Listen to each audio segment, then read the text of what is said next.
Had a bit of an issue getting the camera to connect.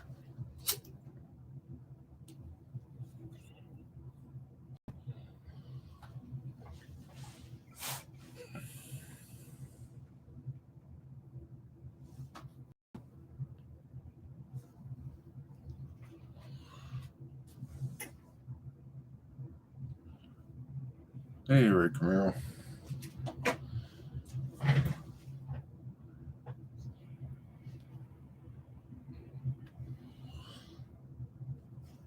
Just gonna get going here in a minute.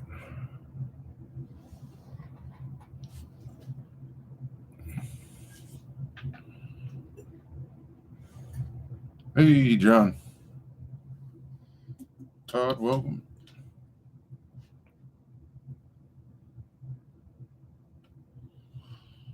I usually just leave my thing open so I can just hit the live button, but it wasn't picking up my phone for the camera.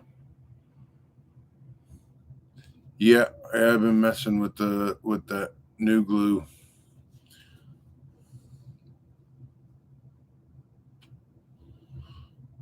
Hey, Brad.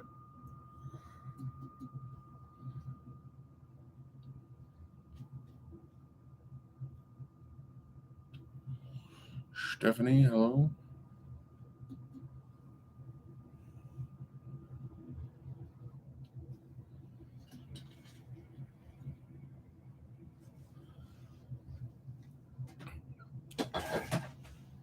Turn on some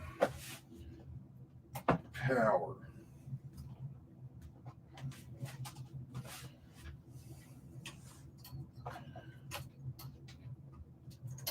I haven't moved my power supply from the old bench to the new bench.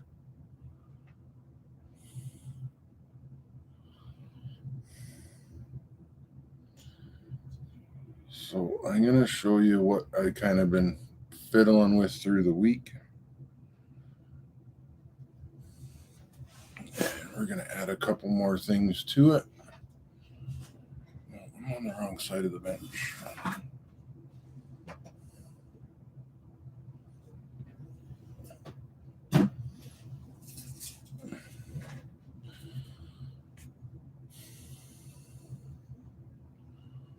So this is kind of where one of the buildings is at. I try to not just blow through them all, and then they're all done. But what is with this one? See if I can do it without blowing it up. I strip a bit more wire on that.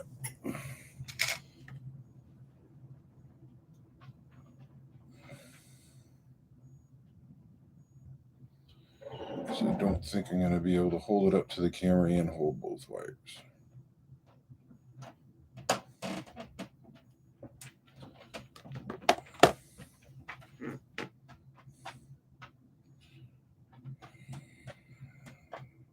Go.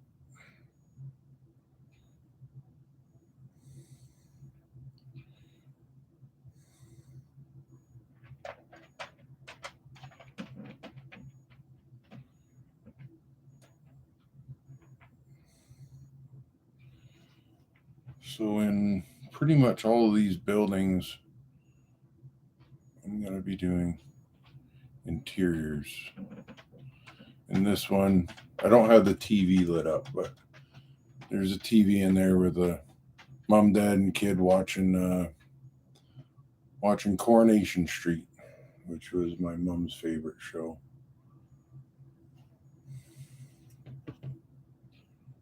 That's kind of what I was fiddling with through the week. And I'm just going to set this one here because in the mail, I got something that I've been looking for quite some time. I'm going to pop one off. They just came out of the primer booth. And these are made by Yelton Models. And they are wall lights. And up until Dan made these, your options were gooseneck lights, stick an LED to the wall, or gooseneck lights. So these are 3 different sizes. They have the holes modeled in them, so you can just thread the LED right through it and use whatever kind of clear glue is kind of the way I'm doing it. The bigger ones, you can probably cut a piece of acetate to do the lens, but the smaller ones, I just been, so there it is. Like, I did these in about 3 minutes. Focus, camera, focus. And I tried some canopy glue in this one.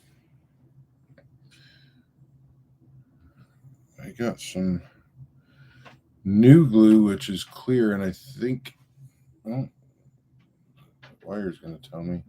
It's starting to set up already. And that's the medium size.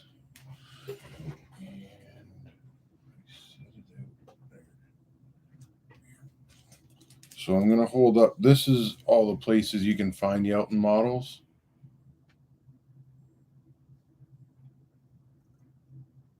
I'll just hold it there for a second in case you want to pause.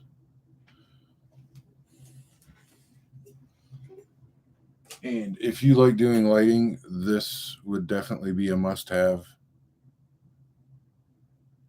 I'll be using the larger out of the 3 on the buildings that go behind these. And I'll be using the 2 other sizes on these buildings. Probably need a drill bit though. I'm still in the process of rearranging everything, so not everything's made it from one side of the room to the other yet. And he's looking pretty good.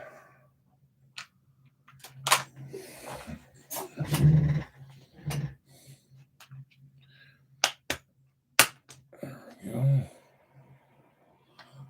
Thank you, John. There. Oh, this is another interior that's done, and there's a top view of it. Guy just sitting on his bed.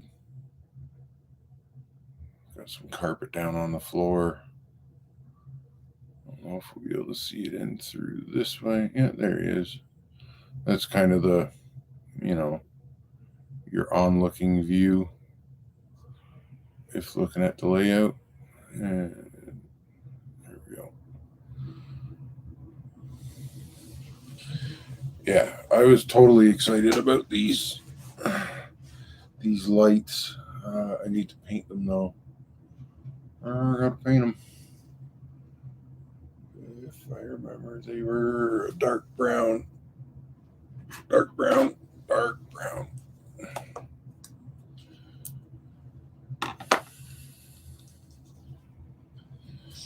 And I intentionally put the lights or the LEDs in before I painted them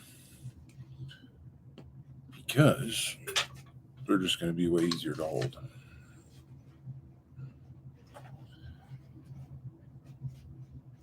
What else am I going to add to this one? I think this is another Yelton model, and it comes with this vent. So that's a package there, and that's on the Yelton site. These are some nice little like square vents open on the bottom. I used those on the last diorama I did.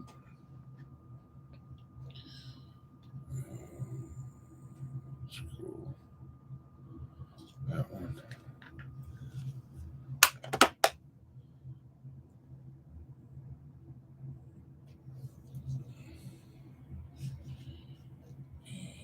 Get out of there. I'm not one for measuring. I usually just eyeball everything.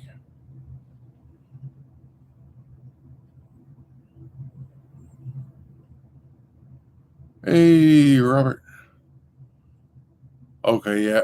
I'll definitely talk to you about some furniture for sure. I got 1, 2, 3, 4, 5 more rooms to do, 6 more rooms to do.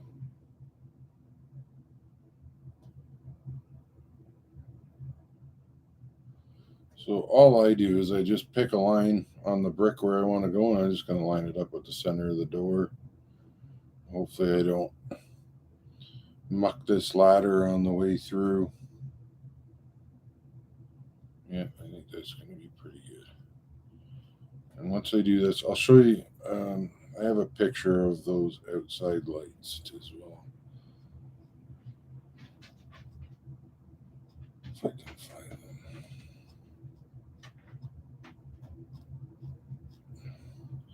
So these lights are something I saw while I was working, and I emailed them to Dan at Yelton Models, and he had them built, printed, and up on the site in no time, which is awesome.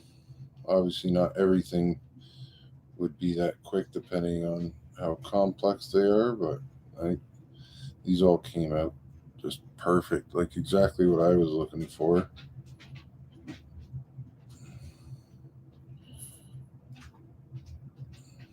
See if I break this bit, somebody's going to need to have that little sensor beeper going.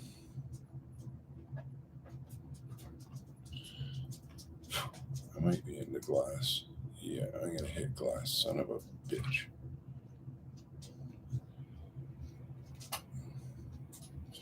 There may be some cursing in the next few minutes. Just fair warning. Yep, there goes the window.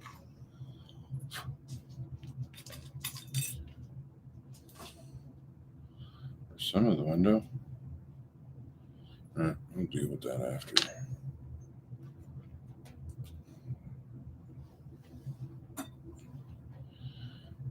Right now, the light is more important than the window. Keep getting too excited, and I'm going to forget to paint this thing, and I'm going to have it stuck on the building and not painted yet.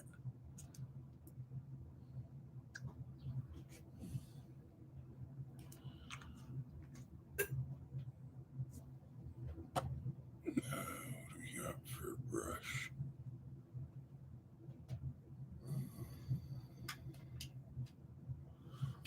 Let's go with this one.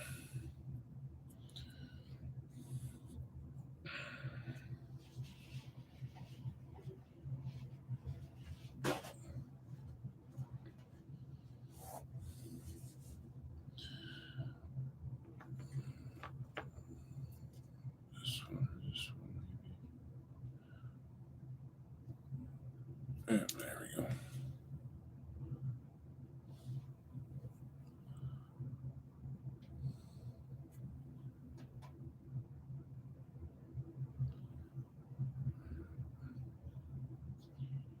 Wasn't a dark enough brown. I think I'm going to make these black is what I'm going to do. It's okay. Easy fix.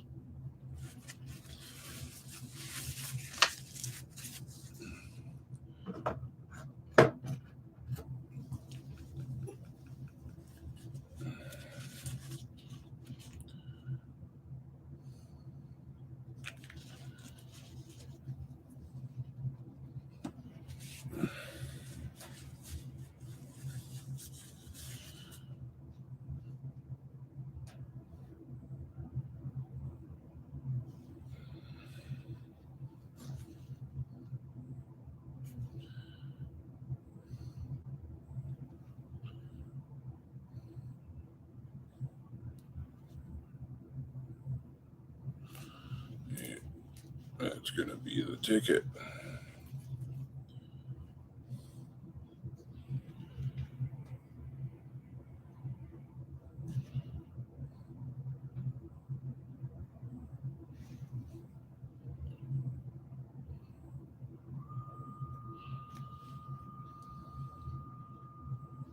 These are 0603 LEDs. Let me see if I can read that. 0603s is the size that I've been using on the medium and the small. The large, actually, the medium and the large light, you could probably get away with a larger LED.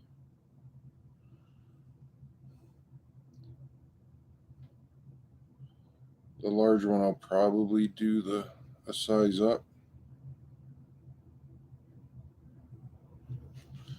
Bigger light, more light.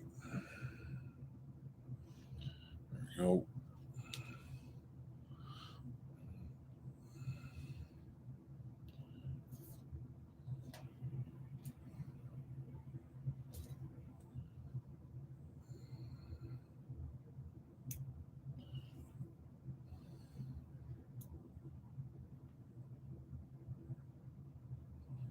The trick here is not to paint the lens, obviously.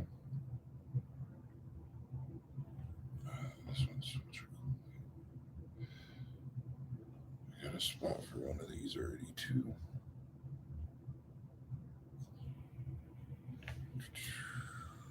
Got it.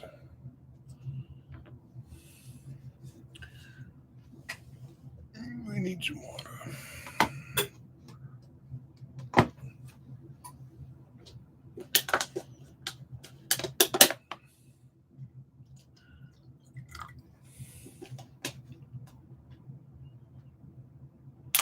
Yeah, I definitely 100% should have done that.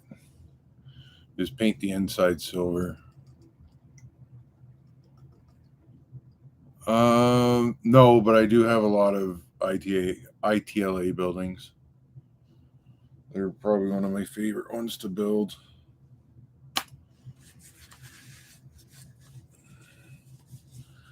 Right, that's done. Let's add a little bit of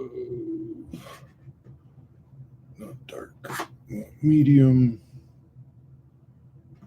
Red. And we'll do that. Ding, ding, ding.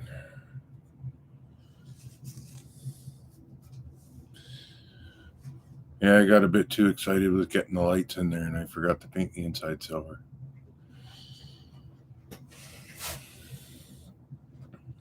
This was the other thing that I've been messing with I've probably been messing with these for about 2 weeks and finally found something that made it work. And these are going to be, wait, where's the camera? Is it going to focus? Focus. Okay. Curtains for the inside. Like that building that I showed that's kind of done there. That has the curtains on it. I've just been messing. These are going to need to get toned down, but did like some blue ones and whatever. I mostly painted these just because I wanted to see if it was going to reactivate the glue that I use for it. What's going on here?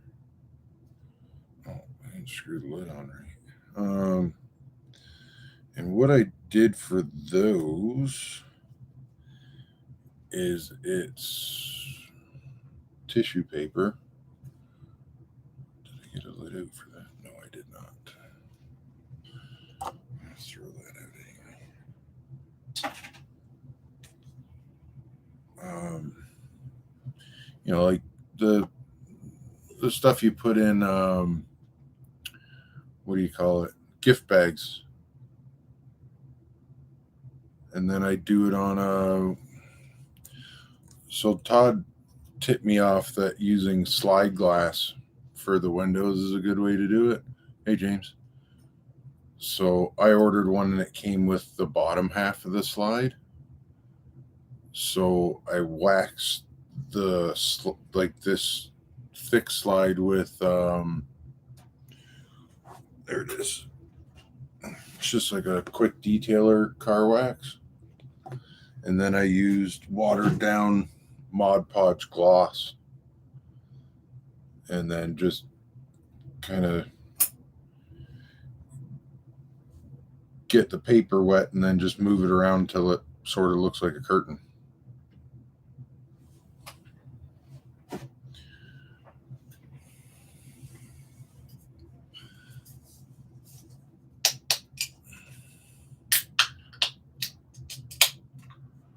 Get into a monster here.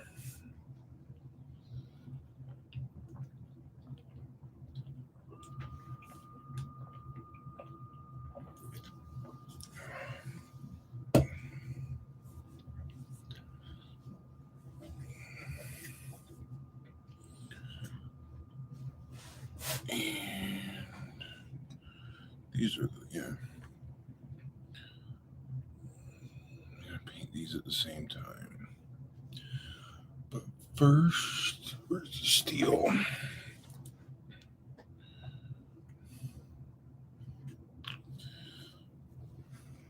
There's a bit of a theme tonight because I had a shipment come in the mail, so we're going to go through some of it. And I actually have all three sizes of these. Again, from Yelton Models, there's your three sizes of these. Oh, my sticky isn't sticking. Turn down vents. And when you're building buildings, this is something you can probably never have enough of. They come in small, medium, and large. And the large is large.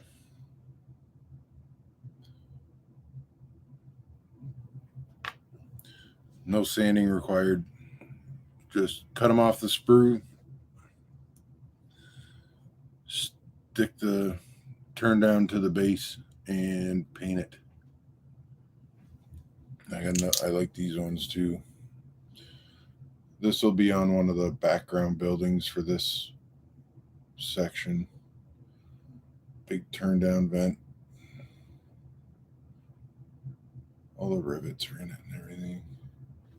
I got a couple of those. And then where did I put these? These. Okay, I gotta paint those too.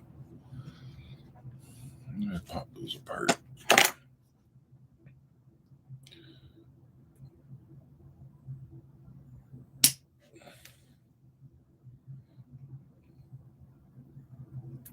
Oh, that one's off. See, that's how easy they come off the sprue.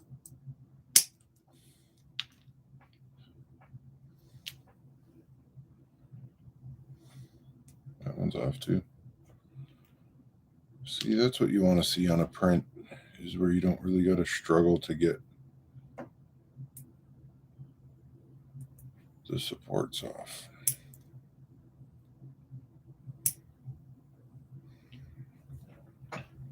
I wouldn't necessarily recommend that method with something that has arms and legs, because you're going to have a body with no arms and no legs. Ask me how I know.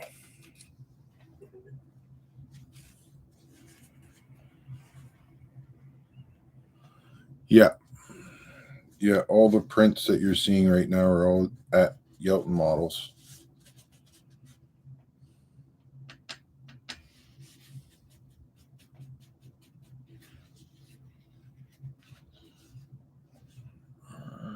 There it is. Back on there. Stick this guy on that side. Stick this guy on this side.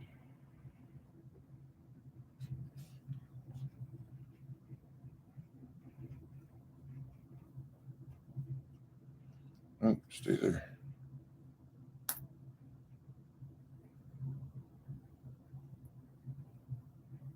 I should have re-stickied the sticky. There we go.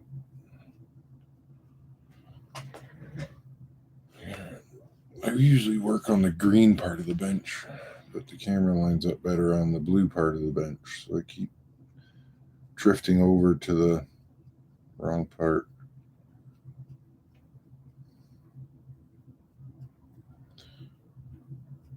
So I primer anything I'm going to make. Well, pretty much any print I primer gray, and then I just start from there.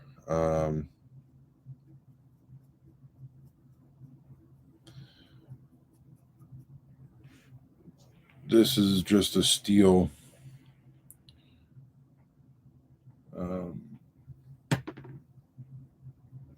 Vallejo. And I just dry brush it, just catch a bit of it, because I'm going to hit these with the old rush treatment. Here's a trick for this blue stuff. If it stops being sticky, is you just roll it. And it will begin to work again.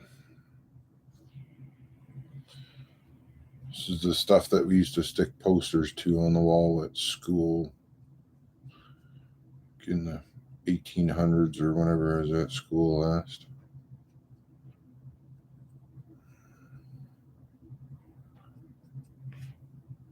There we go. Yeah, so see, this is what, after you paint, this one probably got hit with an airbrush at some point. Roll it up.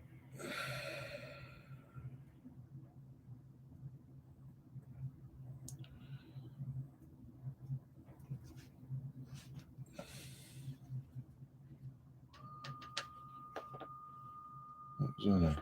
Turn down.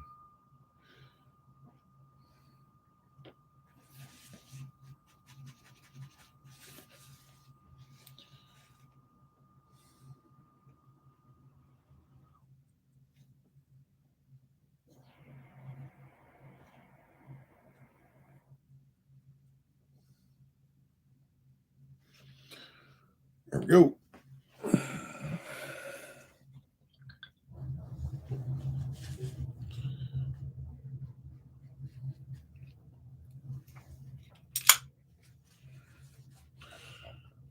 Got a handy dandy sponge.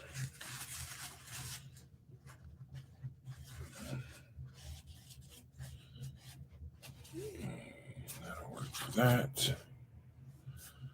Start it with the medium.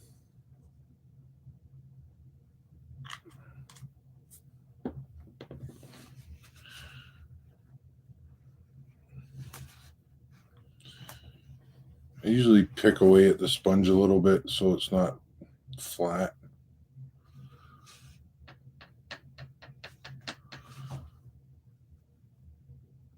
Get some of it off.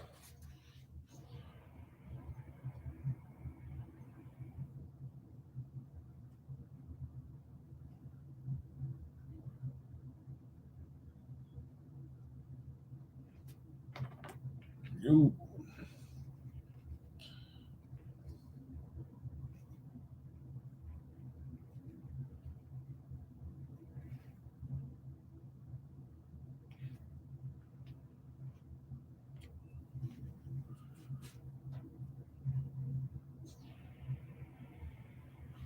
Even working on camera right now. Let me move this. This thing's stopping me from wanting to move up.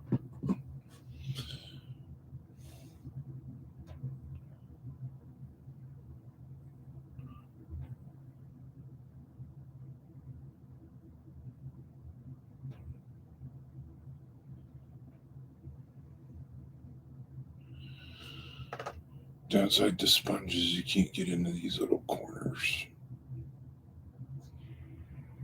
It's okay. Try that way. No, it's gonna. Oh, it just caught it. You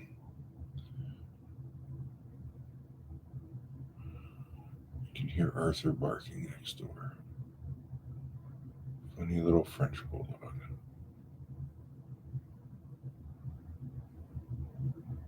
Grumpy little fellow, though.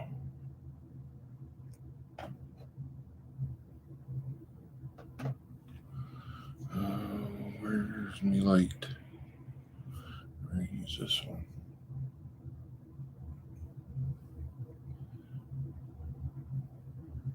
Just give it a couple little. Hey, look at that.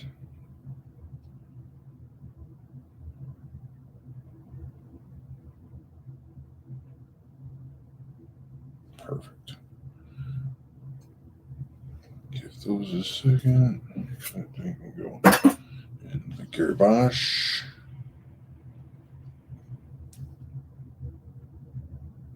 These are what I'll be using for the lights in the rooms. So let's just set up like this. Come with it. stuff I got came with sticky backing. I just put a dab of glue at each end of it just to make sure it stayed where it needed to be.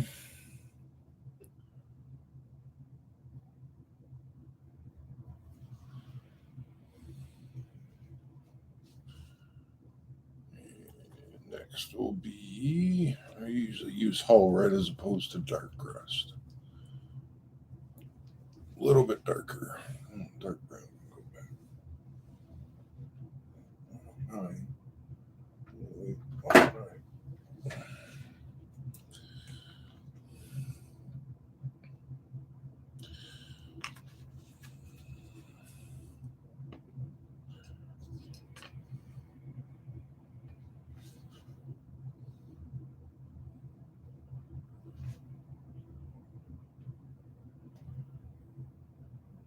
Now this one I try and aim for kind of the same area I did with that medium rust.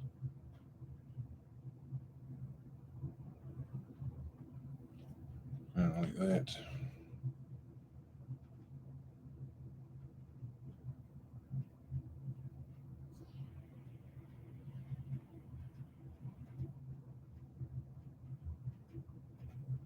Like that. Did I do both of those? Sure did.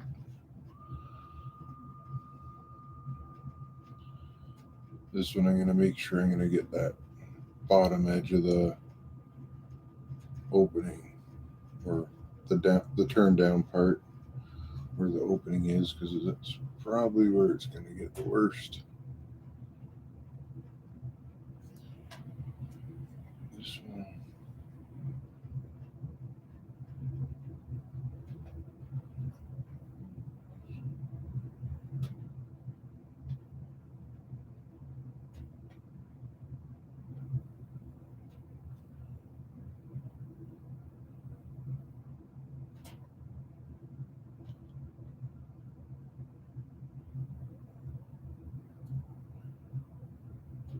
Get in there. I gotcha. And where's my rusty light? Is this it? Yep.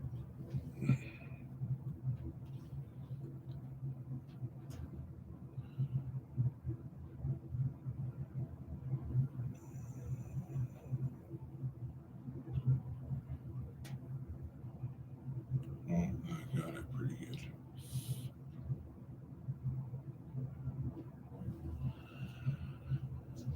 All right, that's that. And the final step, as always, is I switch from the AK to this just because it's thinner, and I'm going to make it into a wash.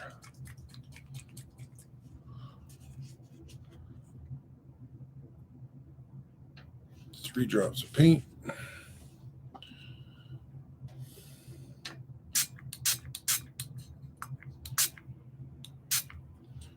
Six squirts of the, I call it scoop juice. It's that's full of water with maybe 3 or 4 drops of this Flow-Aid, not to be confused with Kool-Aid. You can drink it, but it might be a different kind of scoop juice you get.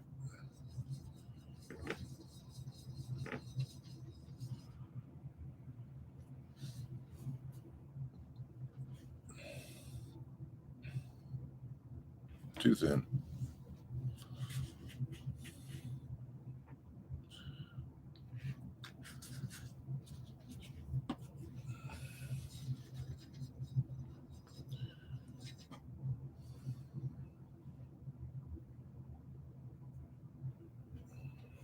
Not working on camera again.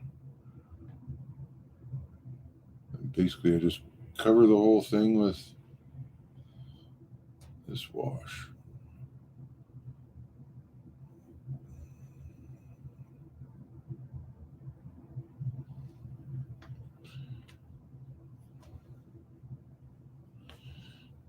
Because you can never have too much rust.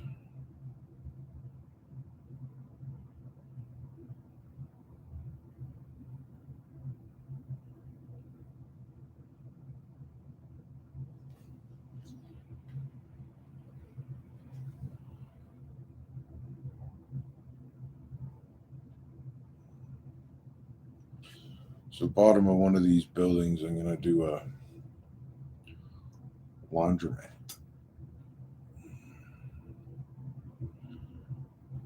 I figure these people need to wash their clothes. Let's see.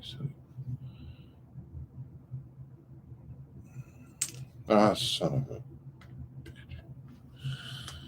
Well, that one can stay there for the minute. The sticky tack is not sticky tacking today.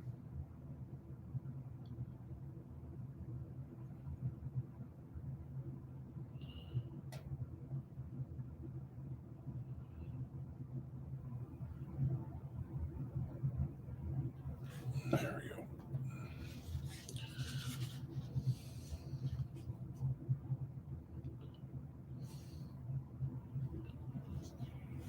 Here.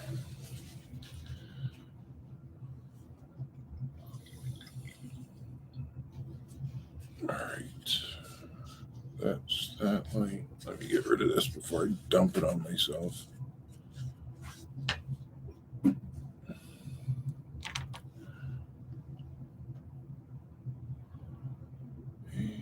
this is a rusty light. Oh, I forgot to paint the rusty light. I'll get it with some powder once it's on there. I think maybe that's what we'll get into is add a bit of weathering onto this building because it's pretty well done once this goes on.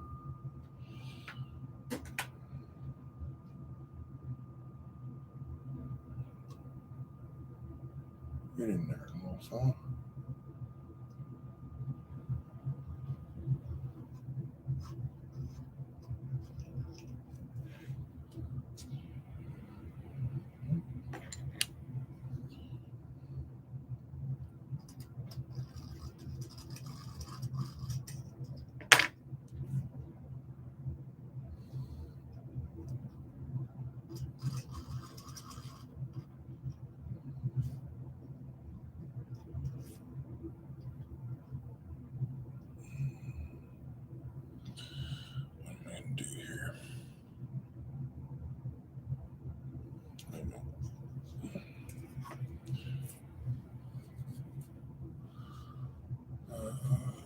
This is the stuff here.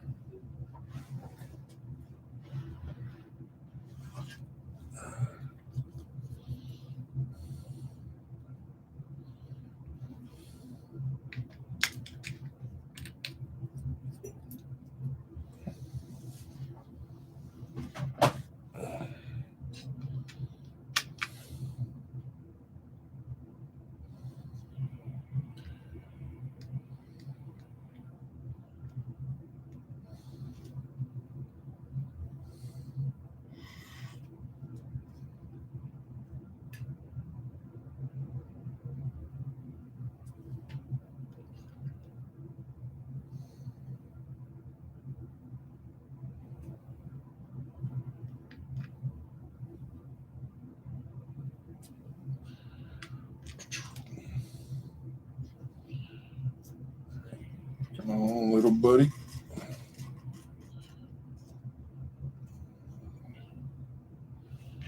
There. Oh.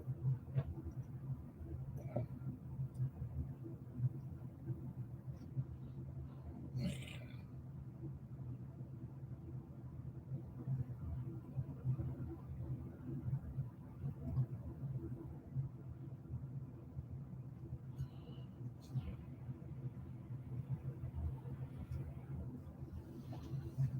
So there is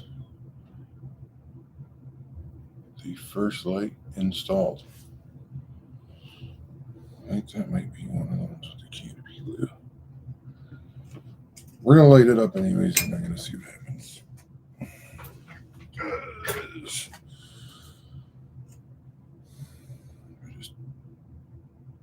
want to see.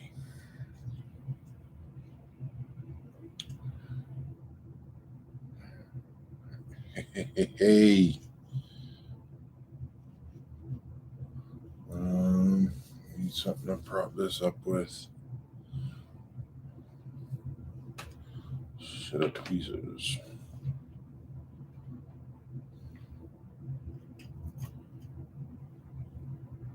No, that's not far enough.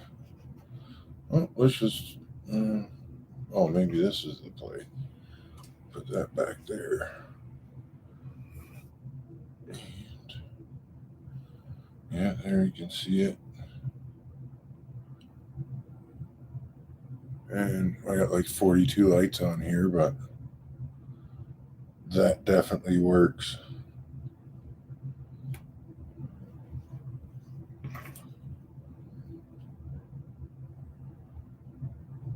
Yeah, and the angle on that's actually really good, where it's kind of hitting the bottom of the door and a bit out front of it. 10 out of 10 would recommend.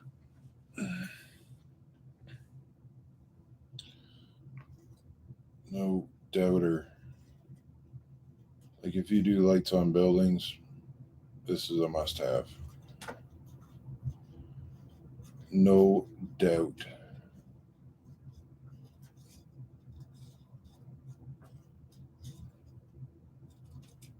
I'm just going to tuck these wires in here for the minute.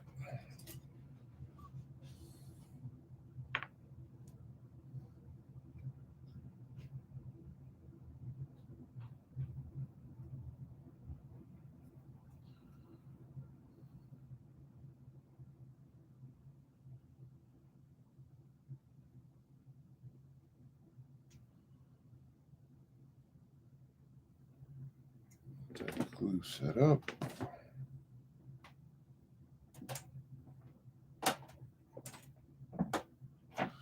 There we go. Beautiful. Now, what are we going to do next on this?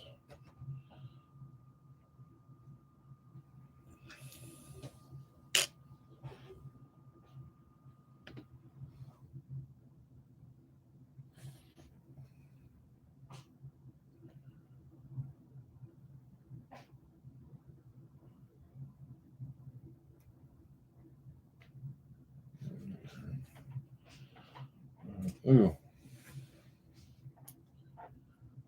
What do we do?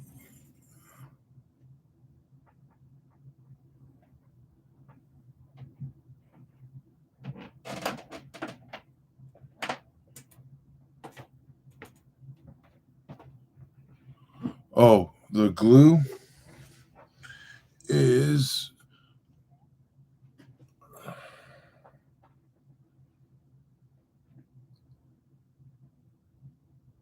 made in Germany. UHU. Dan sent me this over.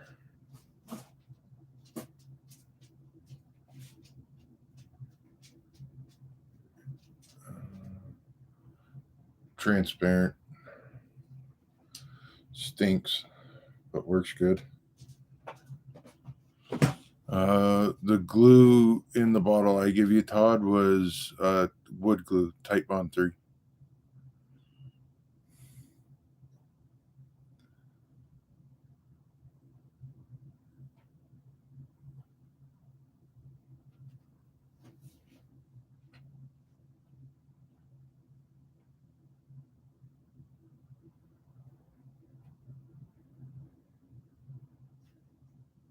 Okay, yeah, I'm gonna have to get some washers and dryers from you.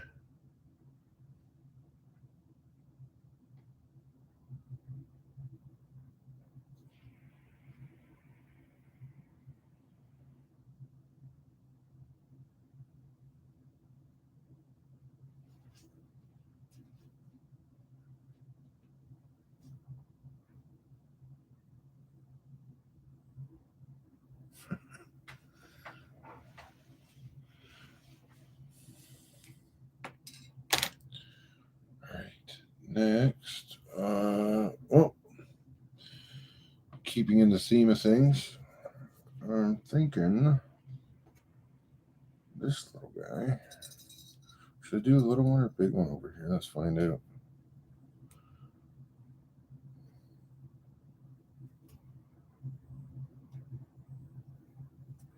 Is that too big for there? Yeah, I think it needs to be another little guy. Either way, it's getting the same size hole, so let's start with that.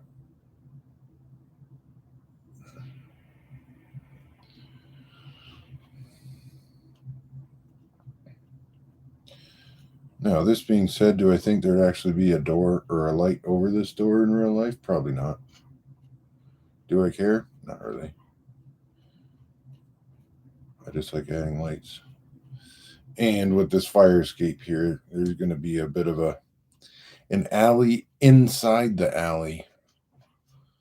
So it'll be the alley squared, and it's going to need some sort of light back there. So at least this is a probable light.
That is the ticket. Where I put my glue.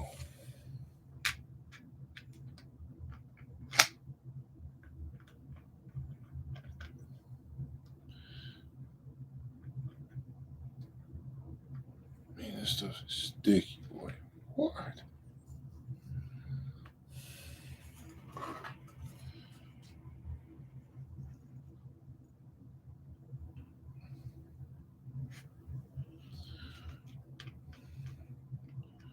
Usually when I'm putting fixtures in, I try to run the glue on the light as opposed to right on the fixture. Because if the LED's already glued in the fixture, and those two will stay in the same orientation. If you can glue the LED wire to where you want it, it's going to kind of take care of itself, so to speak. Of course, now it's going to make a layer than me. It's going to be an absolute nightmare. No, there it goes. Tell me that is not the perfect addition to your model.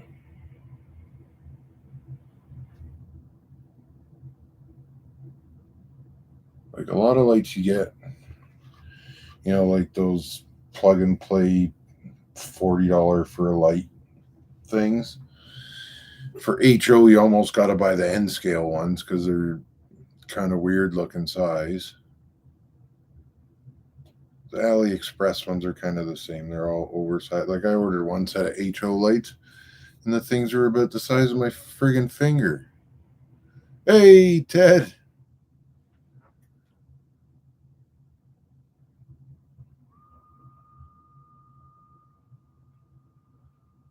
Glad you made it. We're putting lights on stuff. Dan made some lights. And I got a little excited, so now I'm putting lights on everything.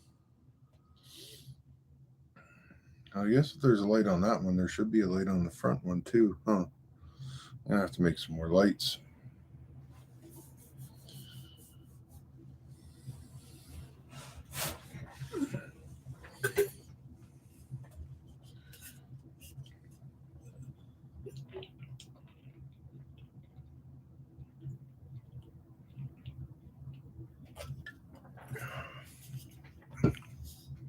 Hey, Dave Hughes.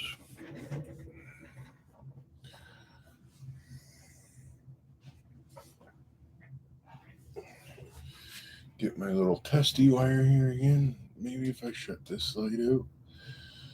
There we go. That might show it up better.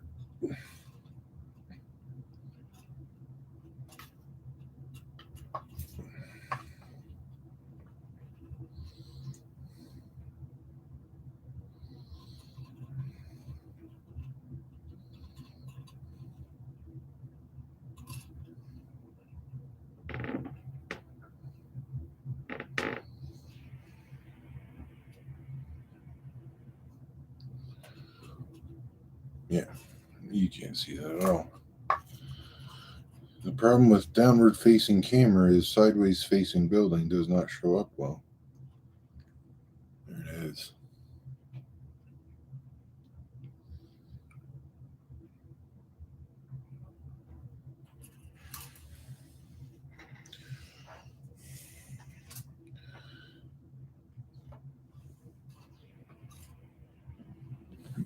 Pardon me. No, I just gotta send this down through the floor.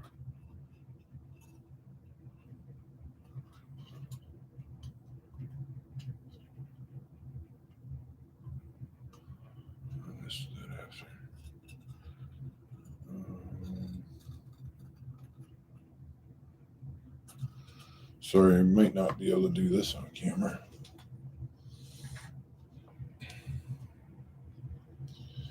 Oh, you know what I might do? You know what this is?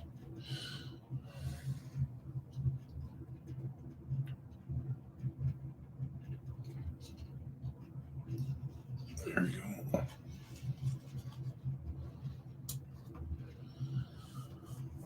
Send a fish up.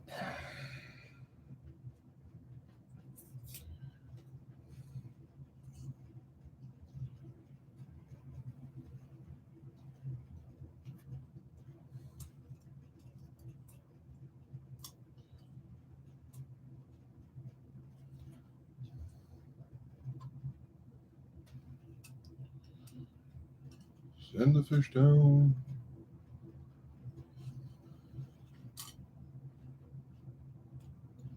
I put too much tape on it.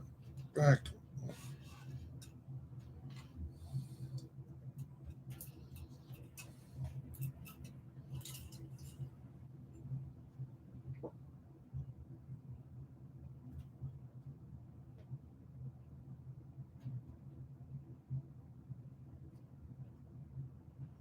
Oh, that's a good nap. Or Dave, hope you're not feeling too crappy. Or hopefully the sleep helped anyways.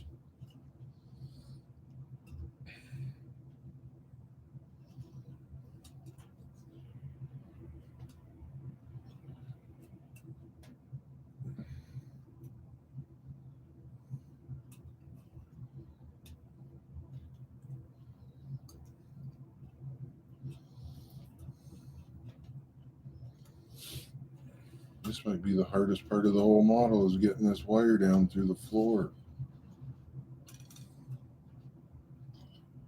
Yeah. Piss.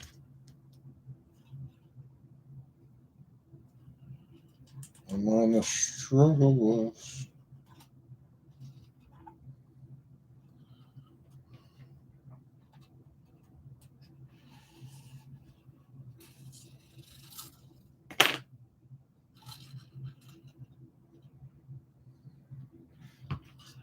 My glue did not glue.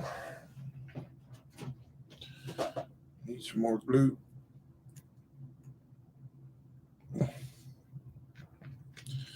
Man, this stuff comes flying out of this tube.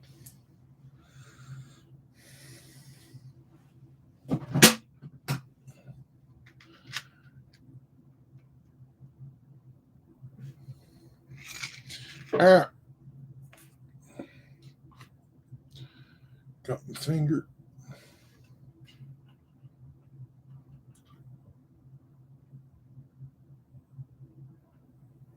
All right, there. Let's try that now.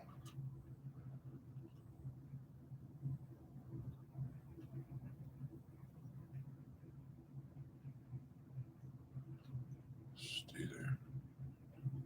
Stay there.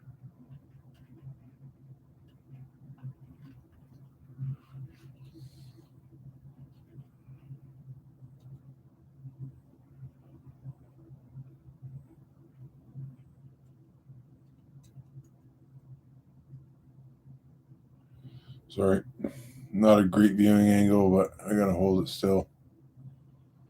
It's UHU glue. Dan sent it to me.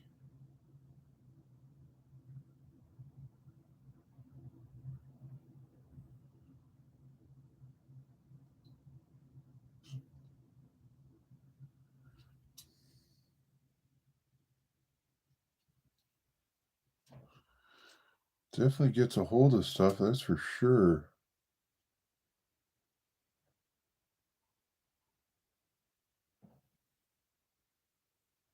I'm just gonna have to hold this for a minute.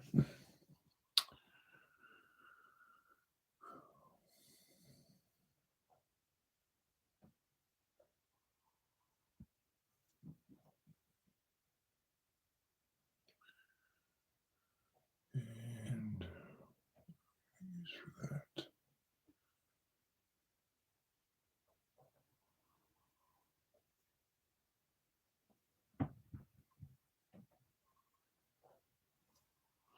Yeah, there.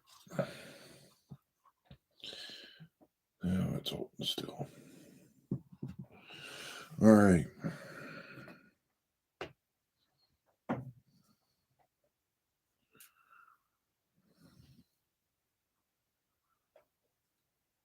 Set this guy off to the side. Big pipe over there. Before this glues to my hand, we'll put that up there. And what are we gonna do? Do some weathering on this building, maybe. We haven't really done any of that yet.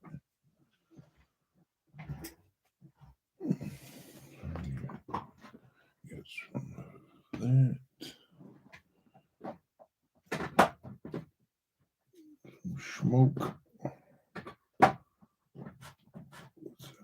City dirt. This is in the city. Need some city dirt.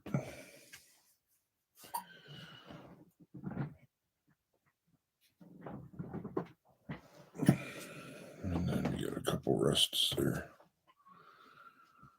But first things first, I think we're going to do a wash.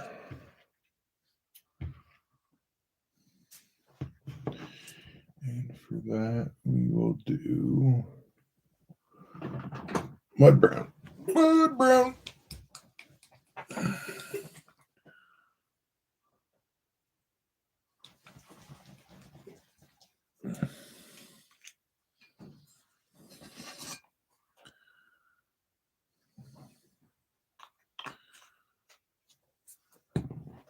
And got the scoop juice.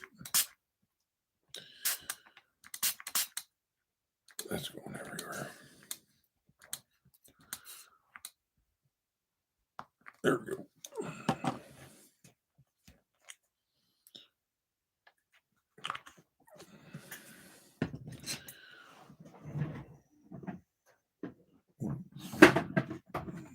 Wait. Orange dress back. Steel go back. Smoke back.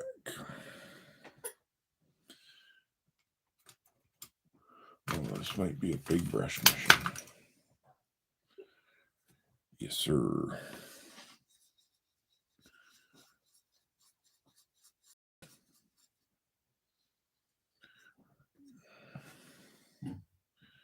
I know we got some people that go to Daily Hobbies, and that's where this brush is from. They got a thing right up at the counter.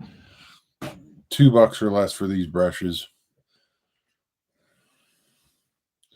Once they're broken, they're awesome. Just for the first little bit that you use them, they leave bristles everywhere. Oh, this might be too much brown. Let's see what happens.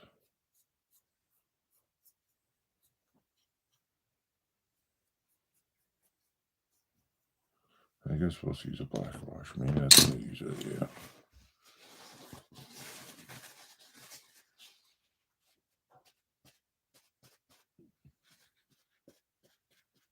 I think we got away with it.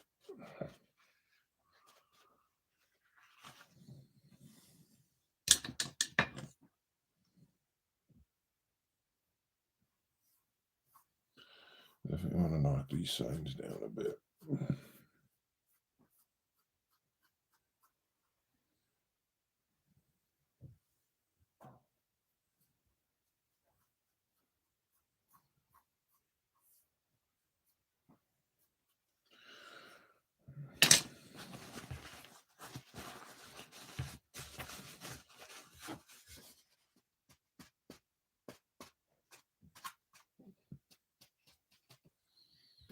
There you go. I had to rust up this side pipe here. After I just, you know what? I'm going to do that with pigment.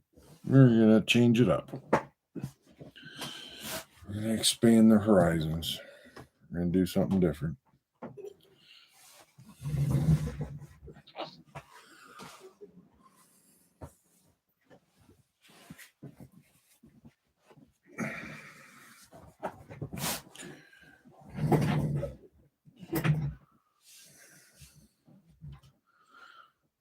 I can start with that. The roof. The roof is on fire. I don't know why I shake pigment, but I do. I think it's like built in, like muscle memory from picking up a bottle of paint and shaking it. Ted, do you shake your weathering powders before you use them? And if so, I'm blaming you for this habit that I've been into.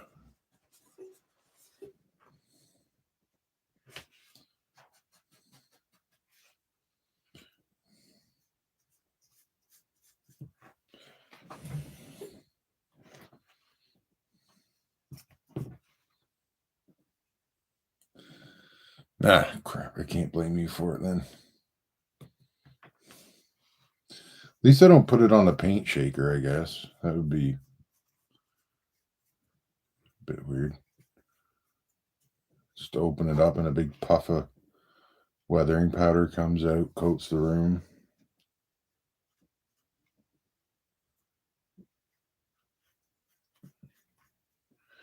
I'm just trying to get the inside of these top walls a bit. Bring it across the roof some too, but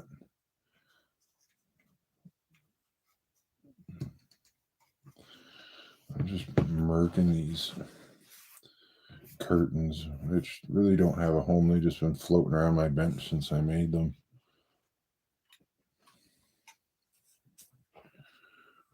Is that a better?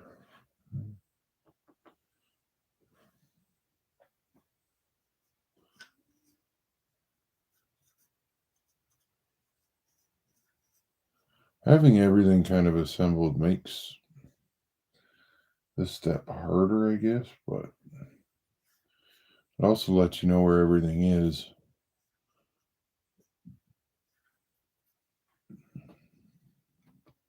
There's always a way to get in it.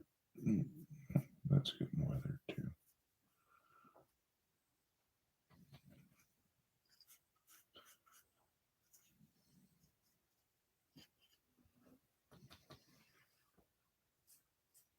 Okay, There we go. Let's bring some across the roof. So usually what I do on tar paper roofs is I use liquid electrical tape, which that's as much as I got into my bottle before it turned into a tar pit, and I could not get anything out of it. So I will have to finish up the lines on it later. But that's what I use for the tar lines on these tar and paper roofs. So for those in Canada, you can get that at Canadian Tire. They have two different kinds, $20.99, $19.99.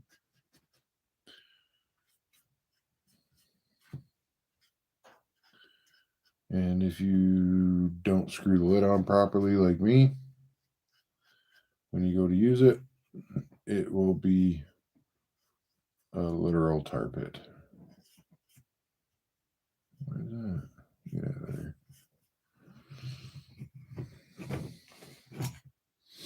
Okay, that turned out all right.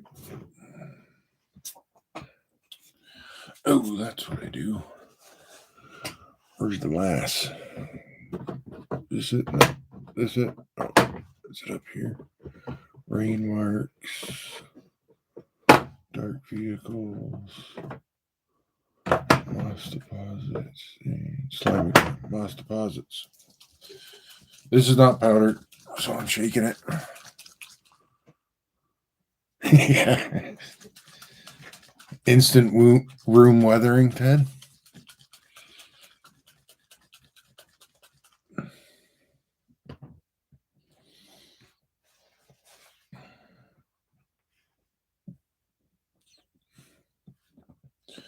This is AK Dark Earth. 23363 or 233663. Oh no. I don't know what that number is, but I read it anyways. AK081.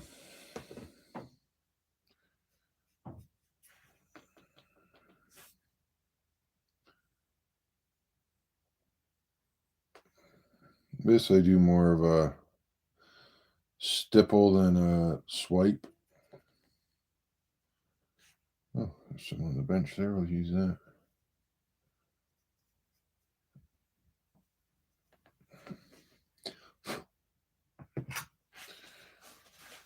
Get off of there. Oh. Nice bench weathering going now. We usually run this along the edge or the bottom edge.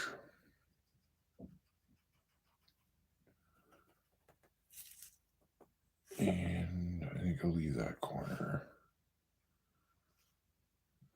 So whenever I do these, so I'm going to skip all that area because that's close to the water pipe. So I feel like that's probably going to have the moss.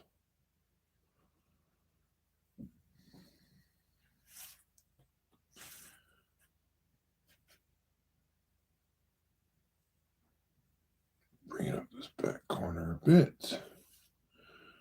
Maybe up here. Right there for sure.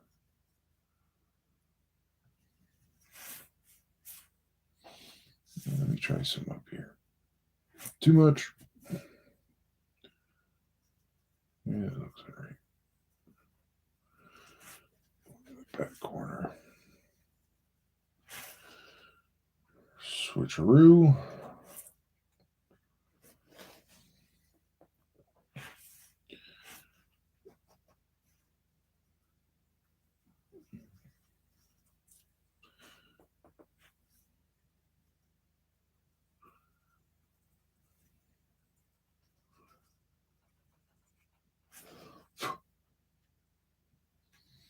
Now I'm going to do a swipe because I'm going to hit this sign a little bit with this.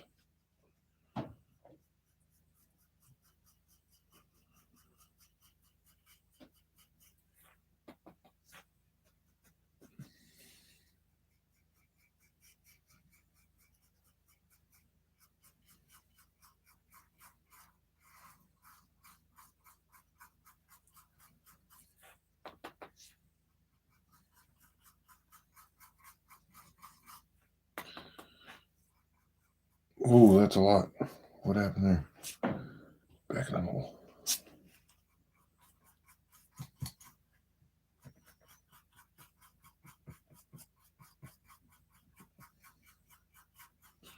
Well, at least it was on the sign that's supposed to look super old.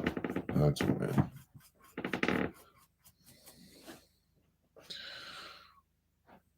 I think we escaped without incident on that one.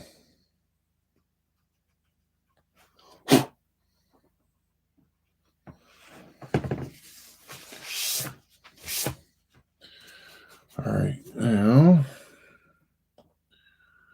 Oh, dang it. The problem with using your lid as the cup, if you forget. Well, looks like we're weathering pavement now. Son of a gun. If you forget that you did that and you flip it on, it goes everywhere. Oh, I'm just making it worse. It's okay. We got this. It's actually turned out okay. This might be the new method.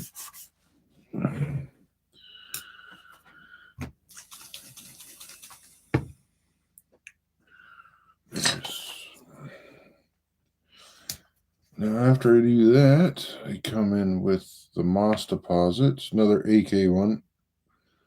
And it is AK 676 moss deposits. And I usually try to go in, I usually figure it's going to be at the corners.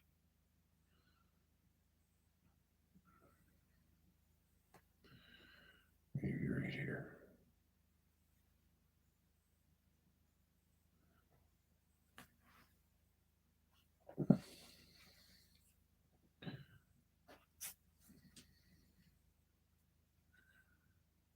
In by this door.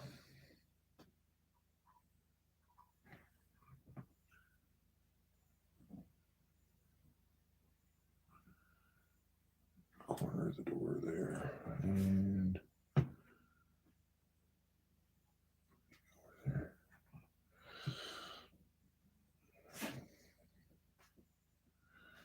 Under this window. Am I on camera? Yeah, okay. Do a bit under the window. Just on one side. Where else?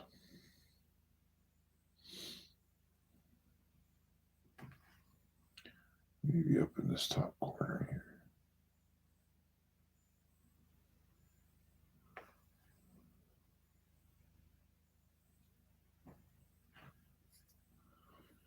And I'll do bottom corner.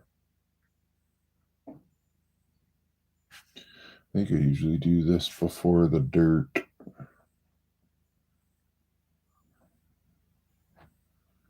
But it doesn't much matter.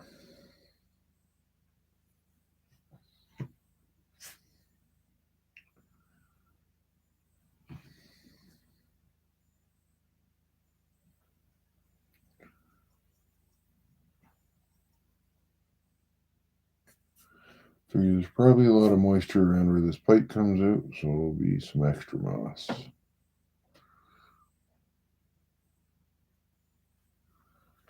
And get some up around the sides of this thing too. And underneath this roof. Maybe we'll do a bit of the roof line.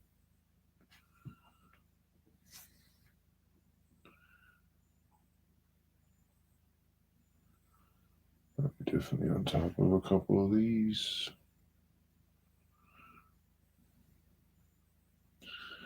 If they didn't clean the gutters, have some overflow.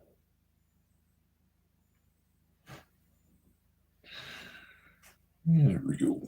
I'm going to do a bit more over here.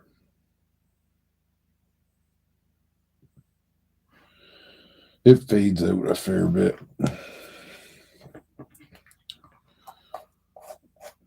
City dirt. I didn't actually use a whole lot of in this.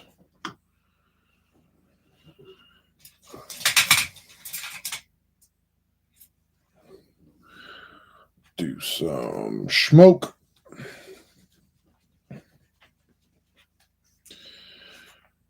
still got to paint the top of that smokestack, but it's all right. I think it's more of a toilet vent than a smokestack. This one we'll just hit with a bit.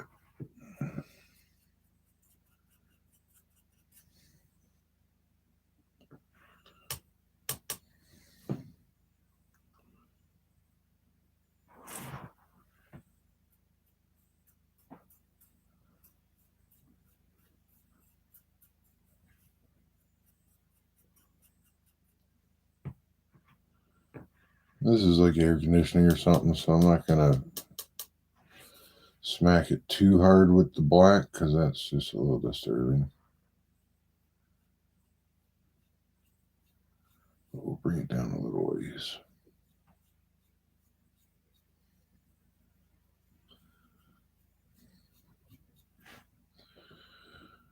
All right, what else would have it? That spiral vent might get a bit.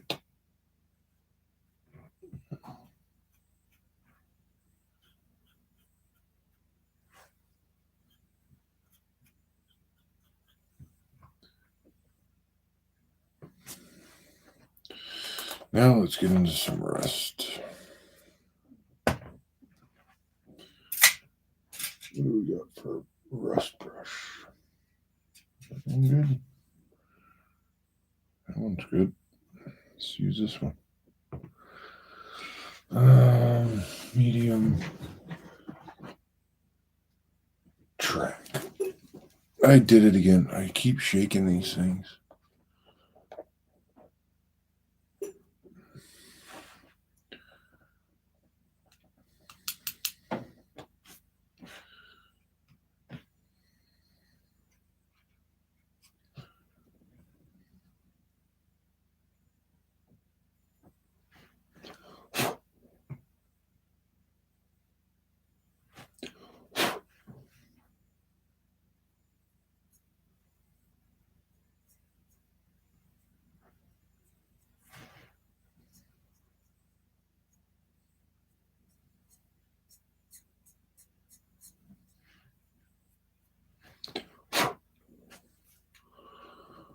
That looks all right.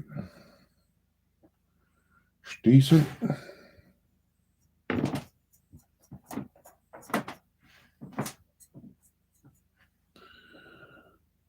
Maybe we'll get a bit. Same thing. You can just kind of stipple it. So just straight down. The only reason I know it's called stippling is because that's how they do palm and finger tattoos. You stipple them in because the skin's a bit different. Get that mount.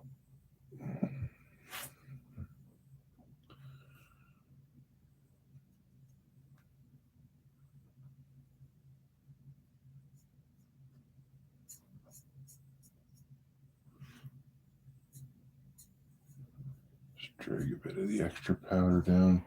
And kind of use this the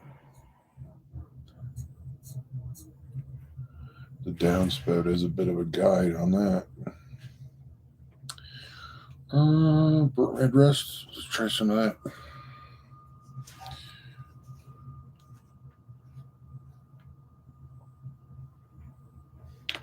I didn't shake this one. Making improvements here. Forever evolving.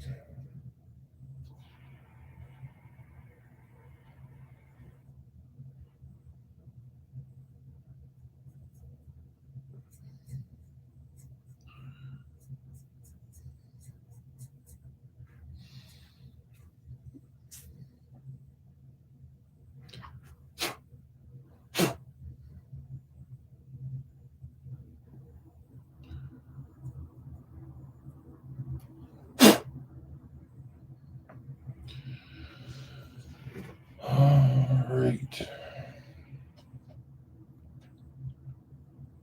wonder if this should be light rust. You know what? I think I know what to do here. No, I don't. I really don't know what to do here. Here's the light rust.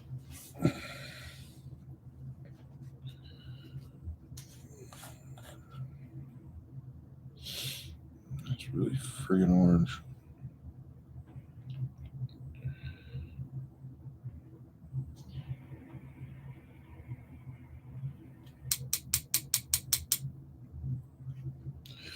Let's see what it looks like. I'll do this one down here.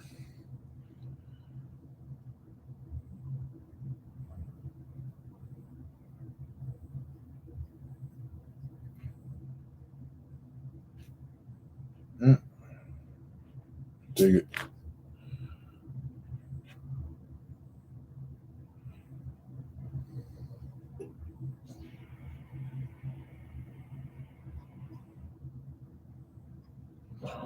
I like that ladder sort of gets in the way.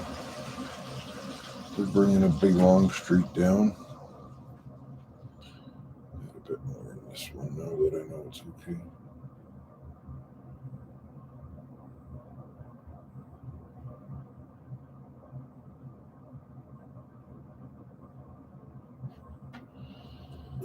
Go. Now on these. Oh, that's what it was. I think it's the Tamiya palette that I'm thinking of. That has like that.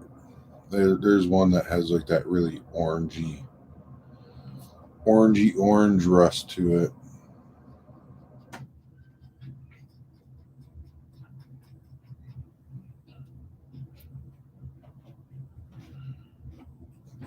This definitely needs some more.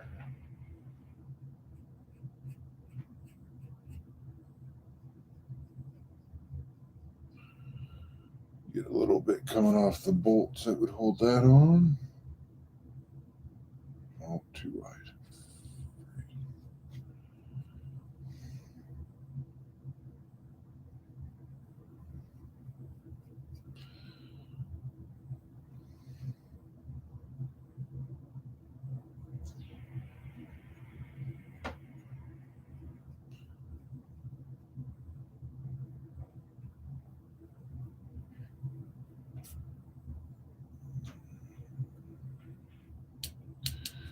So that's what I started out with. Was all I had was those Tamiya pallets.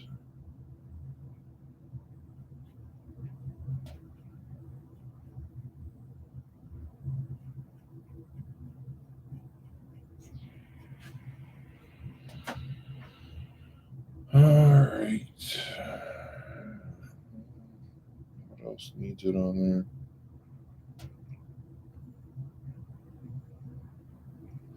I think that's not bad without like really killing it.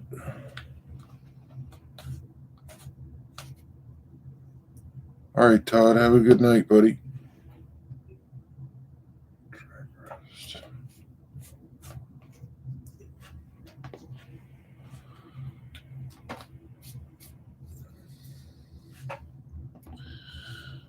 Let's do some city dirt.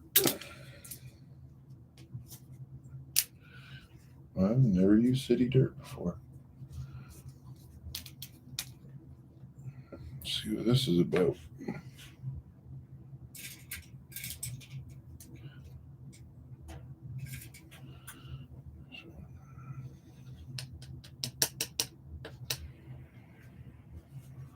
Test it on the roof. It's easier to cover with something up here. What does this look like? Looks like you didn't have enough on the brush.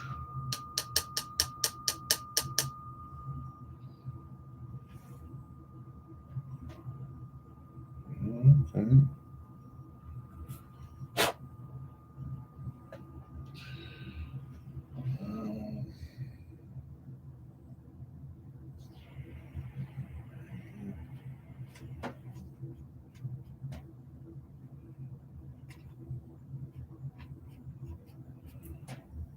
Fairly subtle.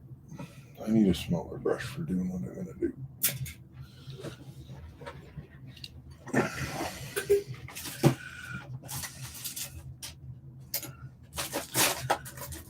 What do we got?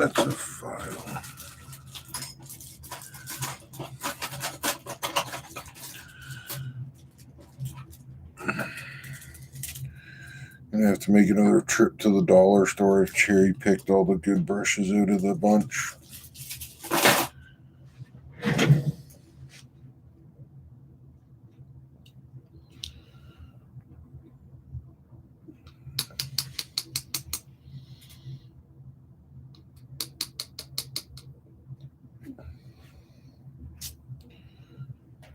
Okay, this brick would have it, probably. This is pretty subtle, but it's there. Sometimes you don't want it too much of a stark contrast.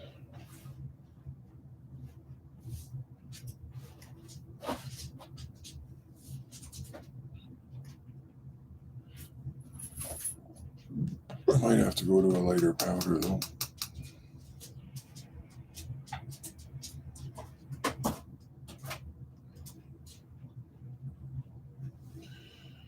It's working.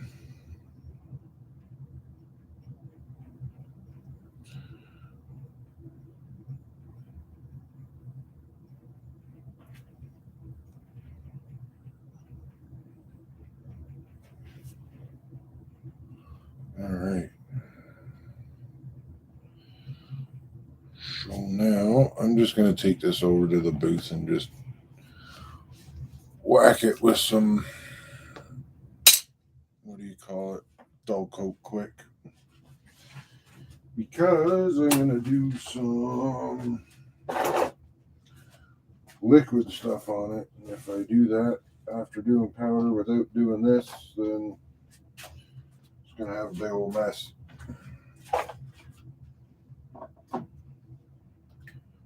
Pardon the noise here for a second.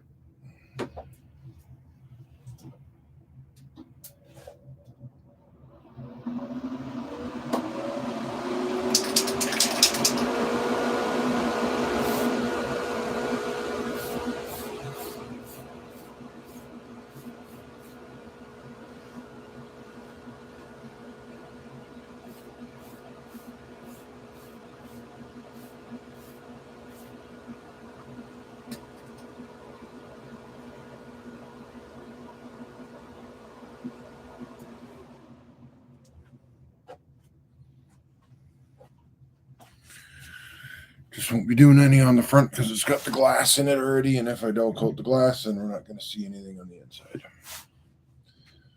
So,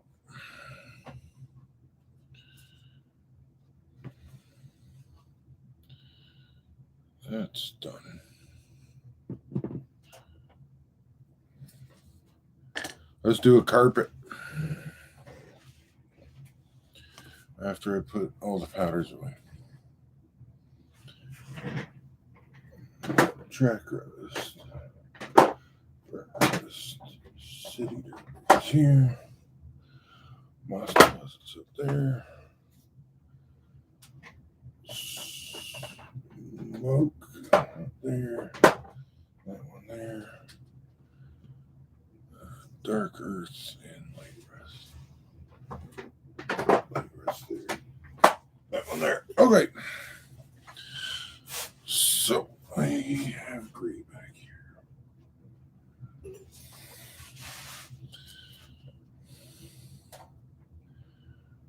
This is from when I used to make, the regular model 1/24 models. Used to use this for doing the floor carpets in the car.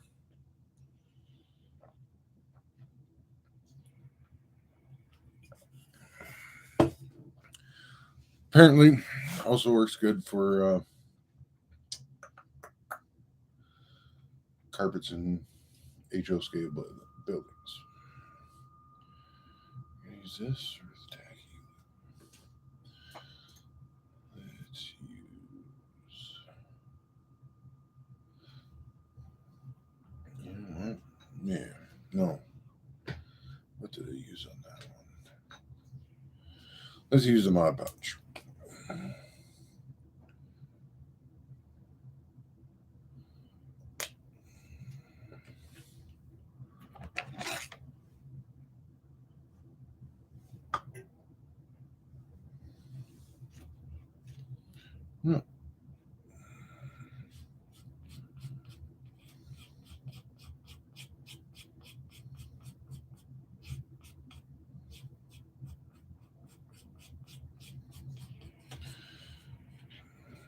I have not decided what's going to go on this floor yet.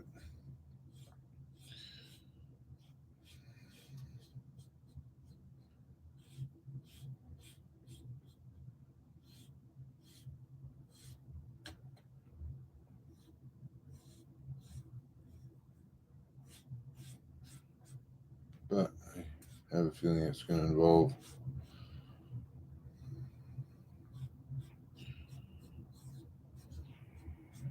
something quite the opposite of the floor below it.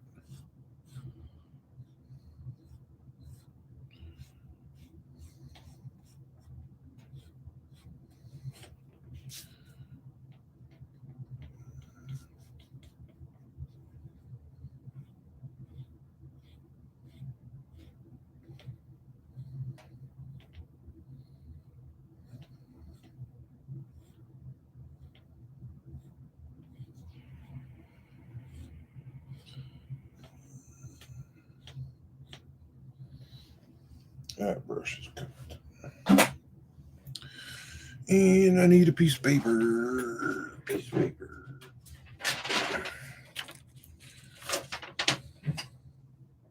Essentially, it's kind of the same thing as static grass, except not.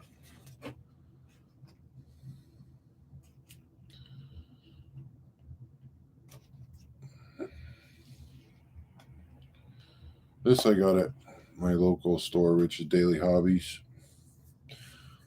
$4.99.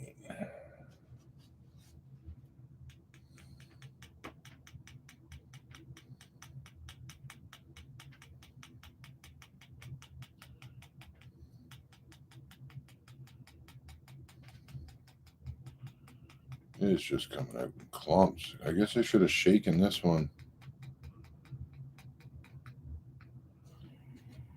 Yep, there we go. Whatever.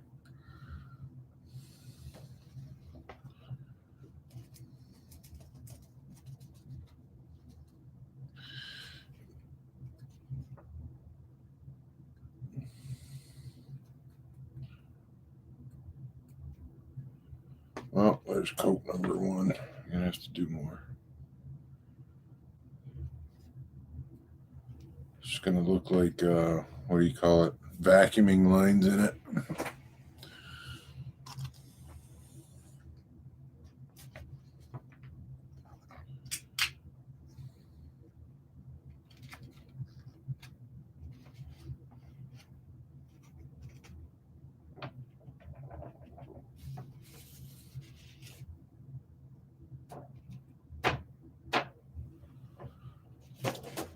Yeah, I'm just gonna put the lid on that for a second. Alright, that didn't work worth a dang. Where's my special glue? Special glue.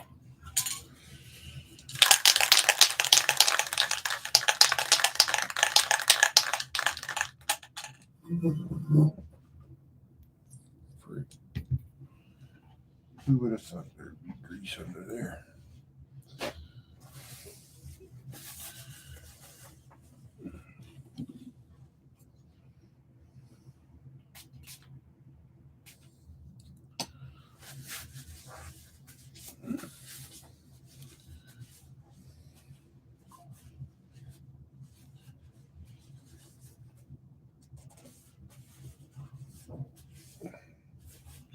There we go. So I'm gonna hit it with some of this.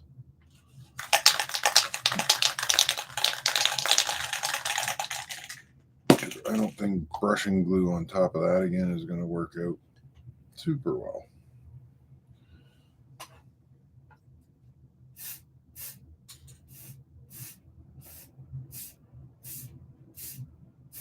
%, glue my finger.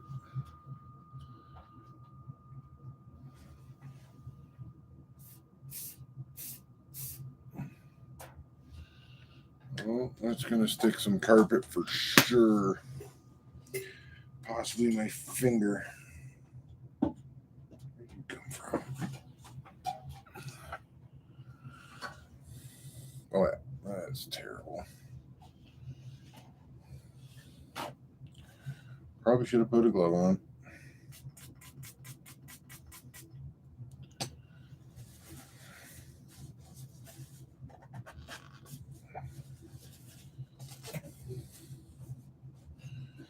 All right, round 2. Let's see what happens.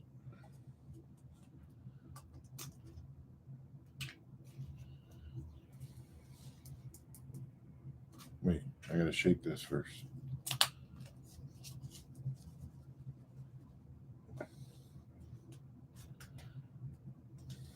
Didn't do anything.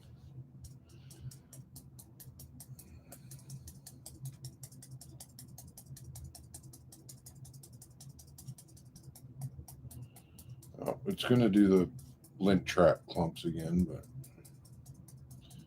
eventually we'll get coverage. There it goes. Yeah.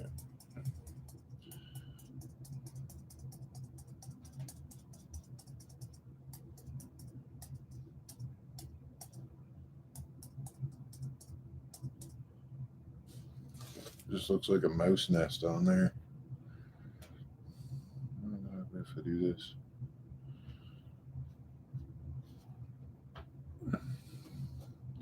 This is a stream where I actually have no idea what I'm doing half the time, and I just try crap.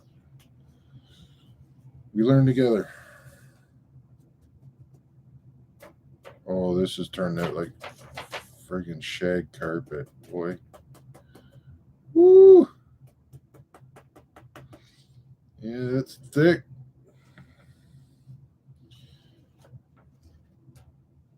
I have a feeling there's going to be a party going on in this room.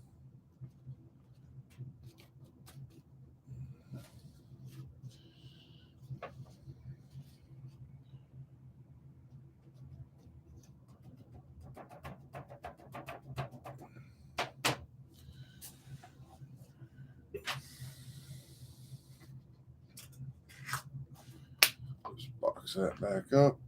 I'm going to do that just in case I need to look it up later. Sprinkle over wet paint or wet white glue. Huh, probably should have read that. Anyway.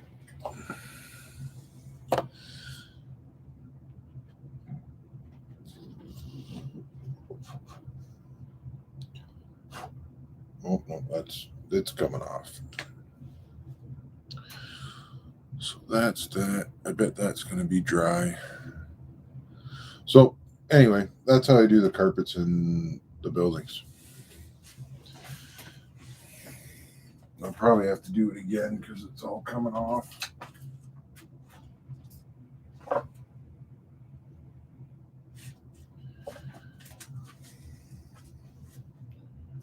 It'll probably help if I play that light where I'm working. All right, building's back. It's all dry.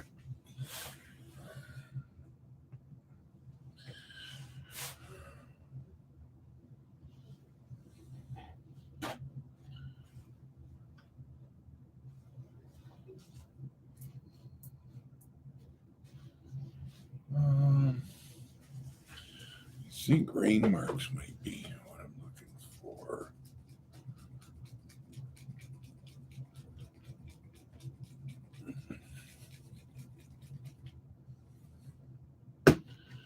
What else is up here?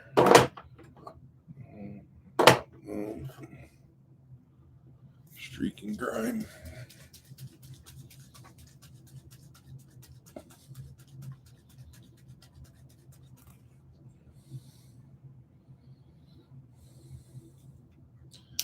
Come on.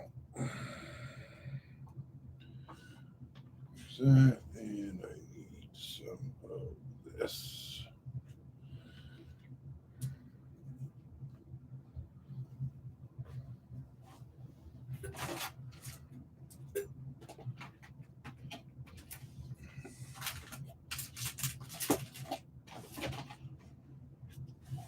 Yeah.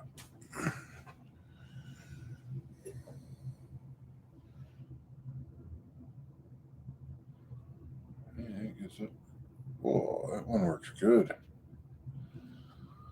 All right. Put a lid on this. Because we do not need to white spirit the entire counter. And one back here. Start with that.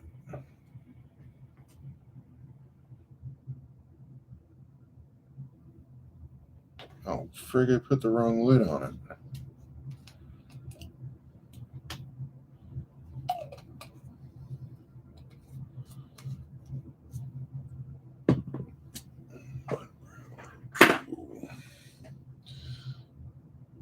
Went to steal some of the streaking grime out of the lid, and the lid was completely clean. I'm like, that's not right.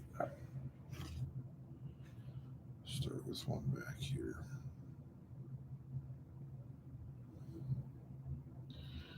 Let me switch spots again.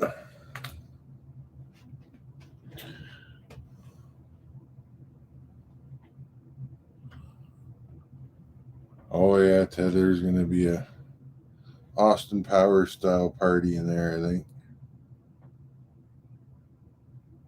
I think I have some purple that I bought for one of the big rigs that I was working on. I just don't know where I put it.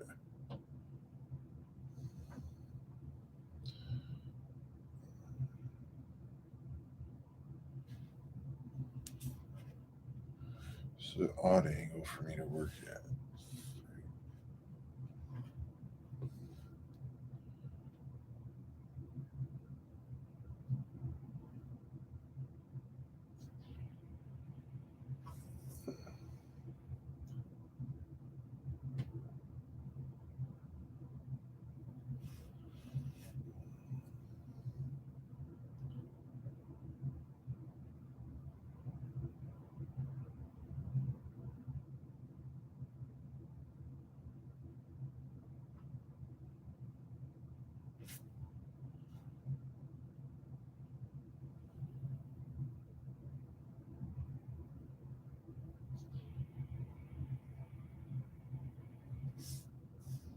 Just use the white spirit to kind of move it around a little bit.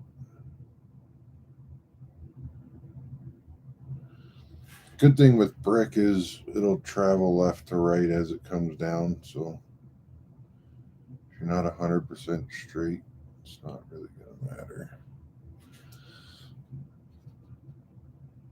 I wonder if I can get the brush through there to do it. Not really.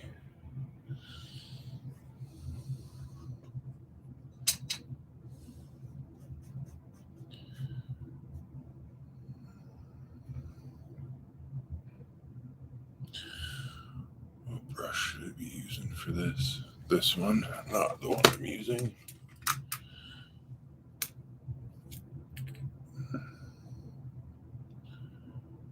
Yeah.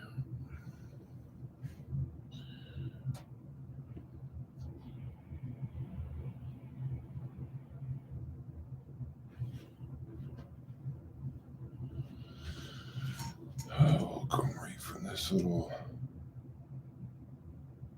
corner.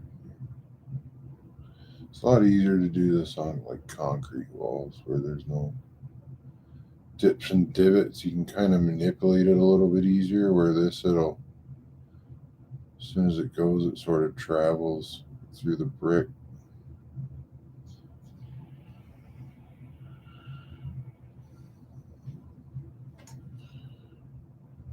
What's that thing clicking?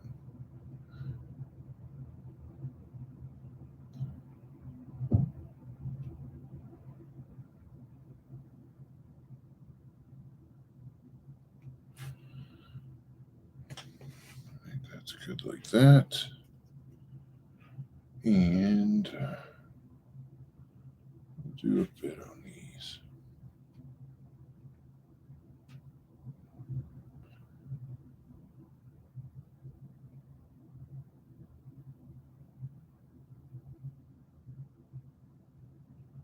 A little streaky streak on the vent joint. Do a bit coming out from underneath it. Where it hits the building.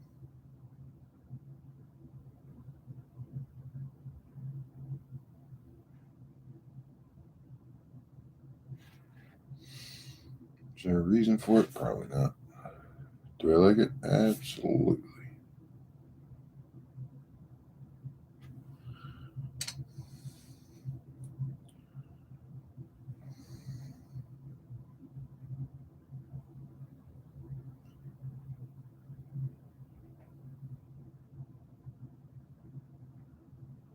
It's a little bit lighter. I like it.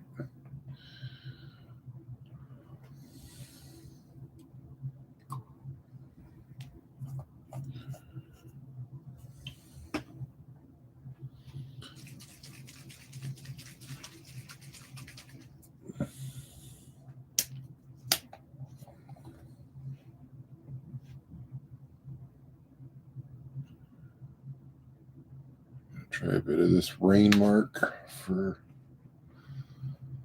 yeah, this is sort of, let's do it from up here.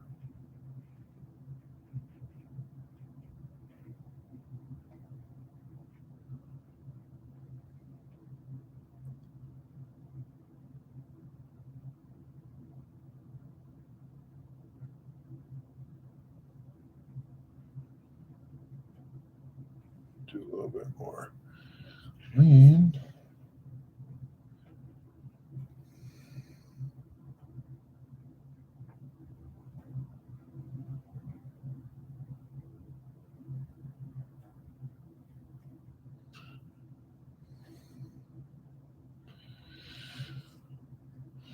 oh, frig, I stuck my hand in the carpet and it was so wet.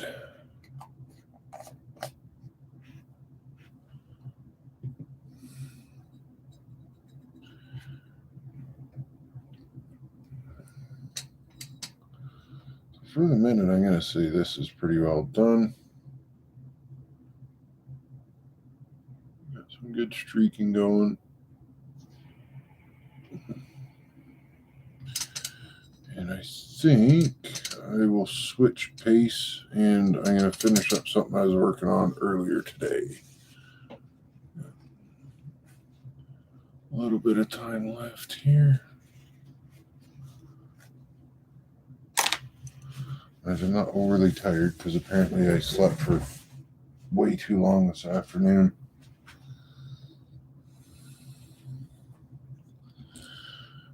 So we're going to put this guy back here. That one goes up there. Goes there. That.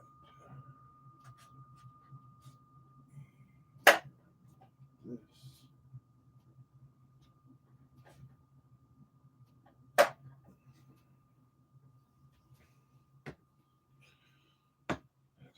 That.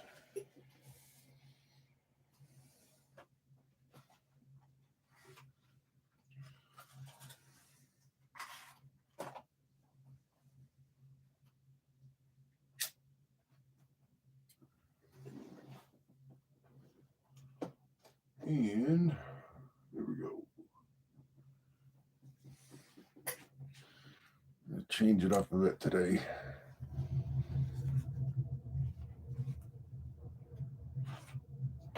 I'm going to keep working on this.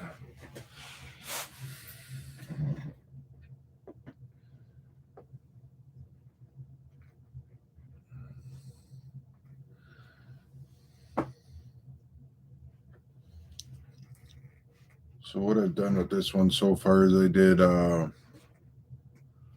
what was it, a dark, that's not it, that's not it, that's not it, this is it.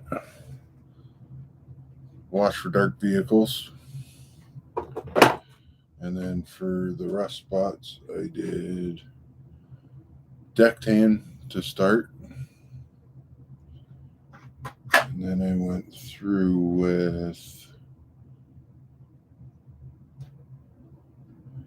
camo black brown and did the insides.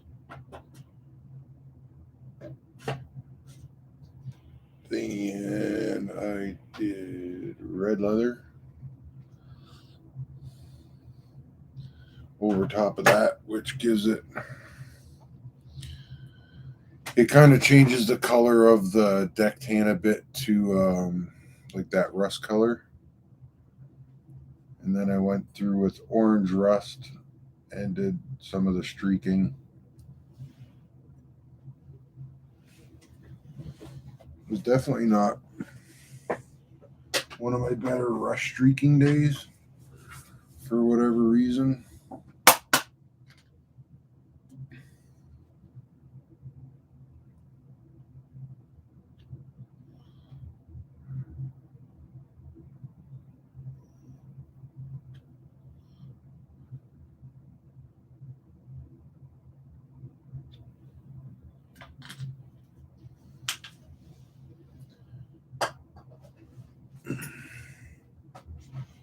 Since this hand's been greased and stuck and whatever, I don't usually wear gloves. They drive me nuts.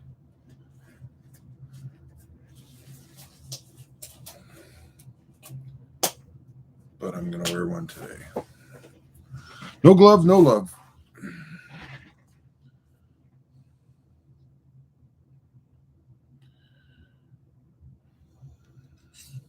What was I doing? Oh, that's a weathering brush or a powder brush. Put those away. Get rid of this. Crap, I need that. Get rid of that out of there. That out of there. That needs a rinse.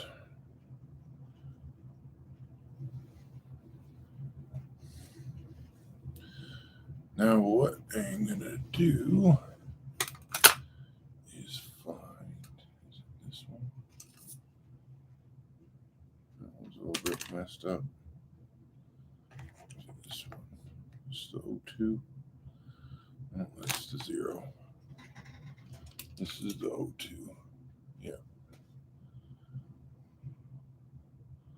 Oh no, that is the better of the two. Okay.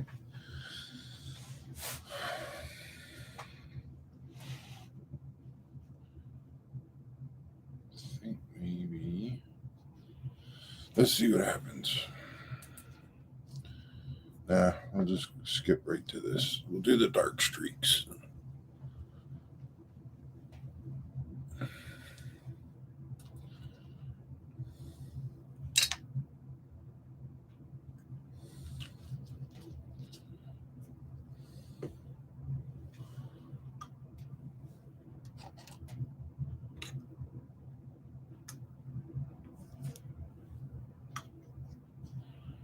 Usually Ted's on right before I am, and he does far better weathering than I do. So I usually don't do weathering because it would be like watching the weather twice in a row.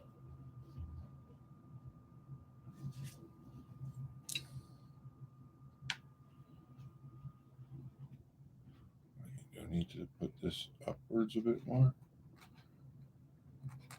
If I do that, I'm going to blow all the stirrups off of it, though.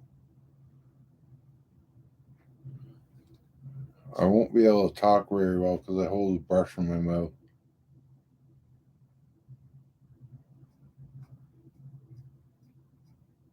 Yeah. I'll do that. Some of this is finding the angle that works for your hand. There's kind of not a good way for me to tell you to do this because everyone's going to be a little bit different in how your hand moves.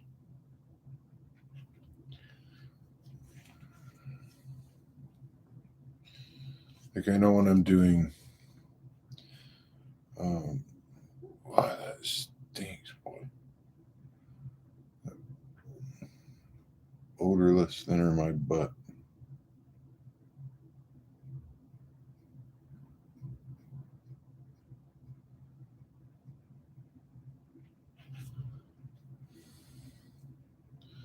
That brush is cooked.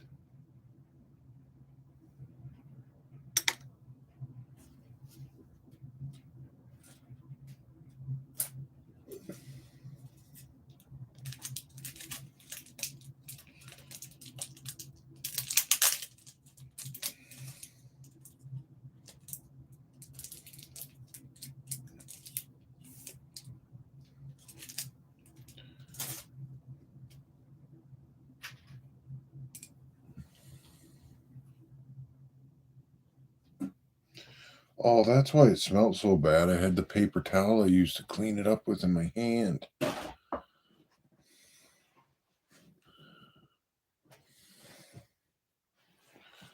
God, it was strong.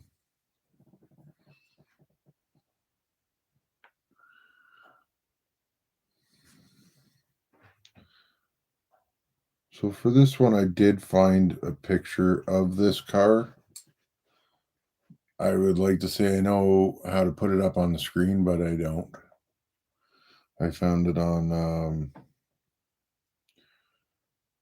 railarchives.net, I believe it is.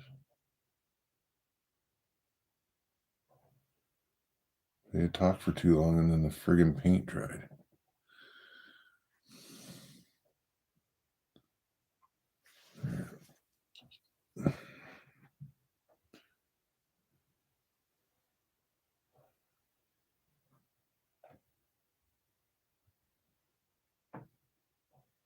Yeah, see, I changed the angle of that and now I can pull straight because it's just the way my hand works. I'll go back and hit this top one again.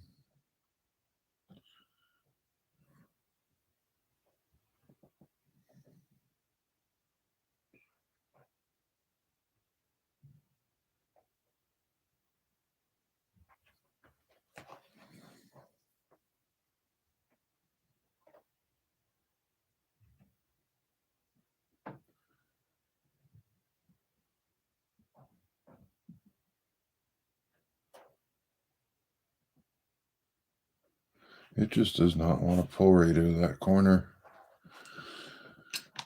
All right, let's stick to the dots. All I'm using to pull it is this brush, and I just wet it and then kind of dry it off a little bit.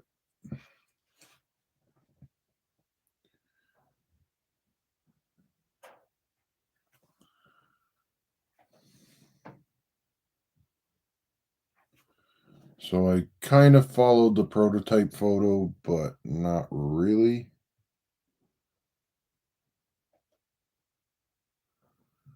Because quite frankly, not much of a prototyper. I use it to get an idea of what it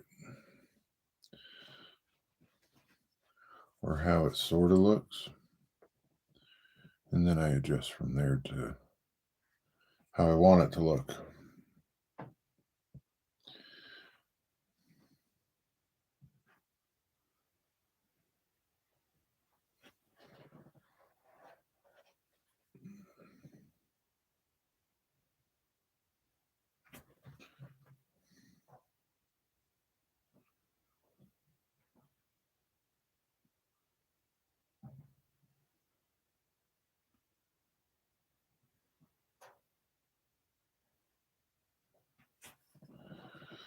There we go. See if I can get this one to work up the top of this one here.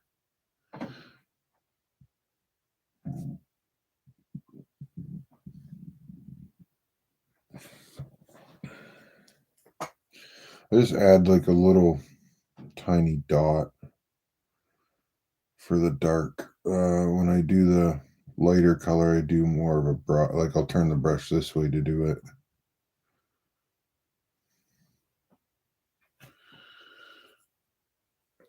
It's too dark. I'll just thin it out a bit. Maybe.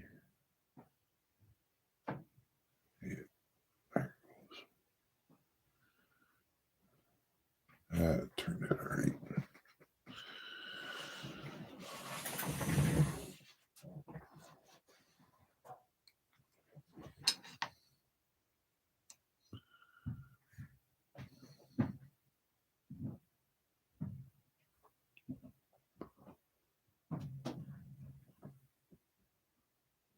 Get this one here.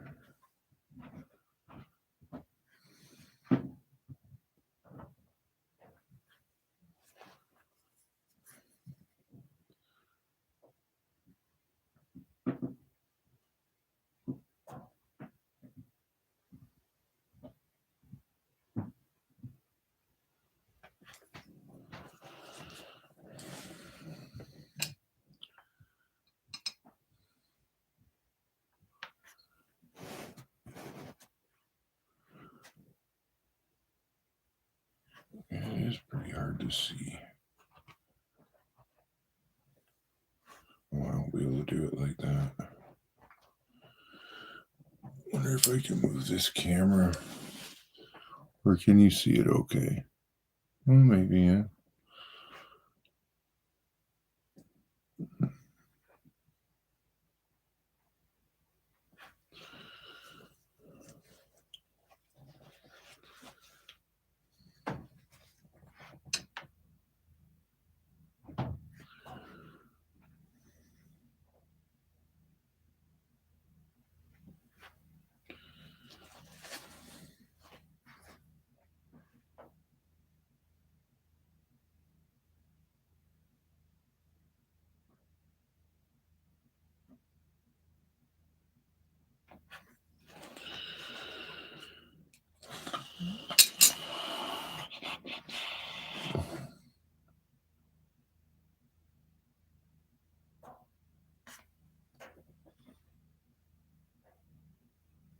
Well, that was a big dot, son of a gun. Let's get on her quick.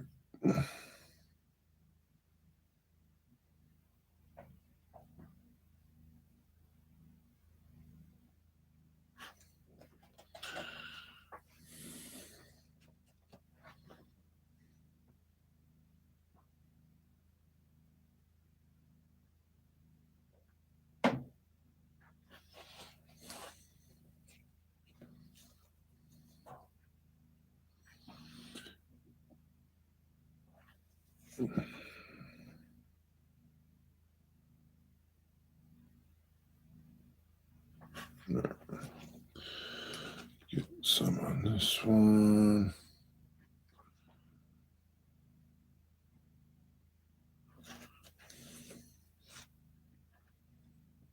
I don't know, for whatever reason, I was heavy on the struggle bus with these ladders on this car for some reason. Just could not get around them.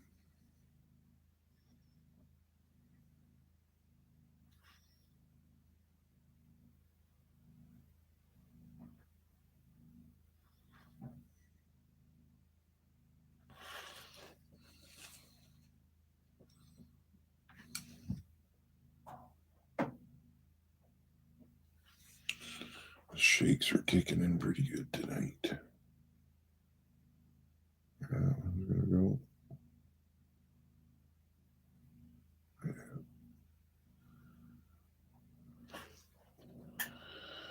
Beauty.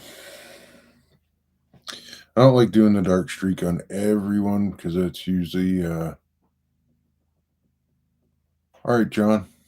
Thanks for hanging out. Bit of a long one tonight. I took Ted's time slot and I probably run it a little bit late. I had a big long afternoon nap. What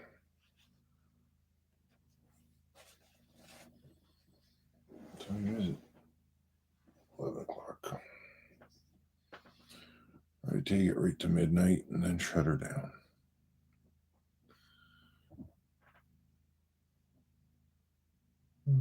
Let's get one in here, maybe. But I have one, at least one on the door.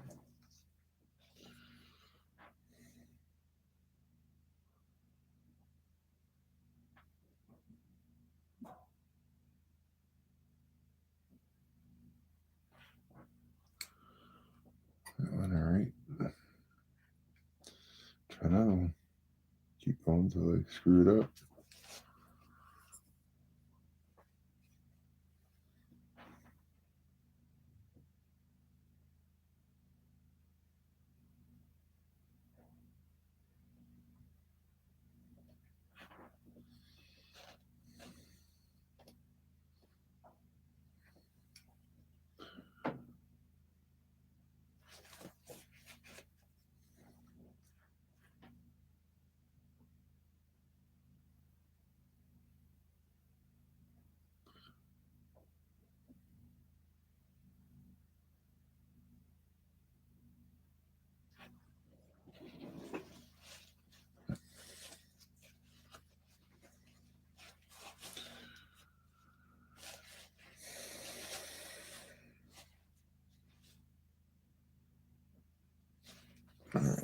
think that's.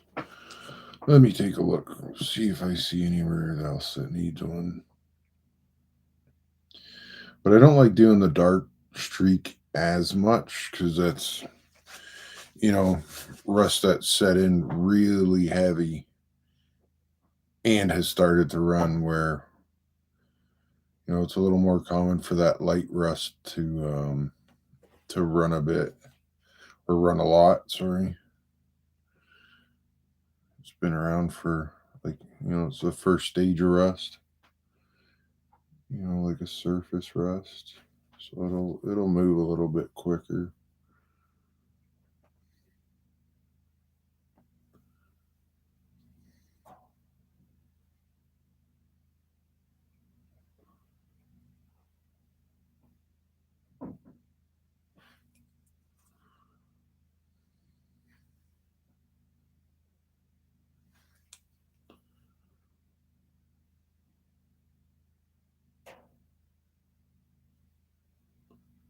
That's what I was looking for.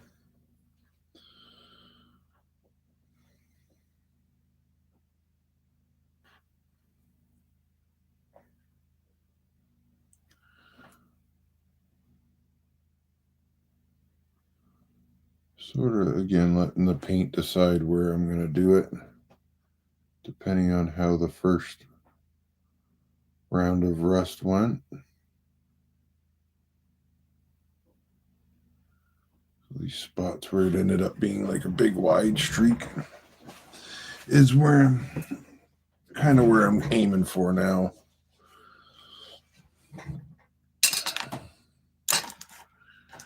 Get out of here.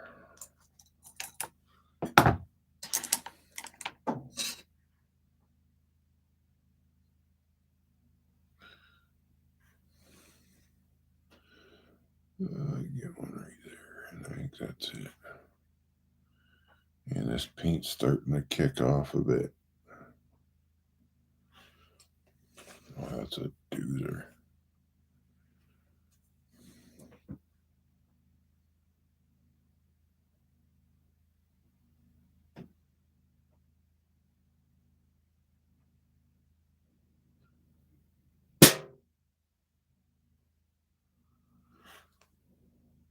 Yeah, buddy.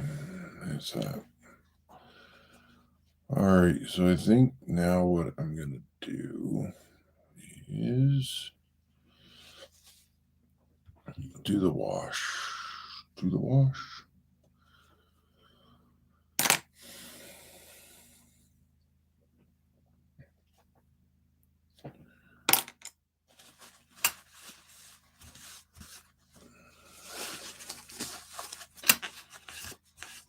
Let's do the wash. No. Oh, wait, we got both of those in there still.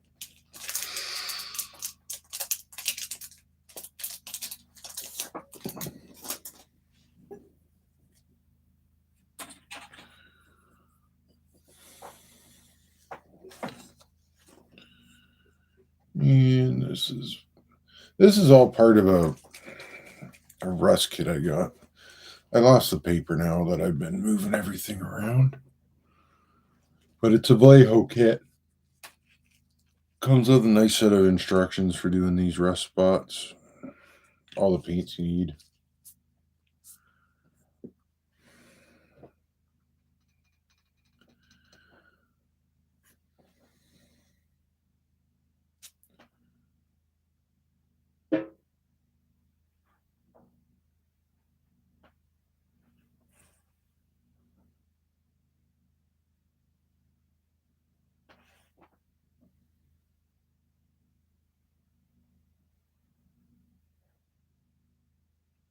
This is just going to sort of bring it all together. As one big, rusty, happy family.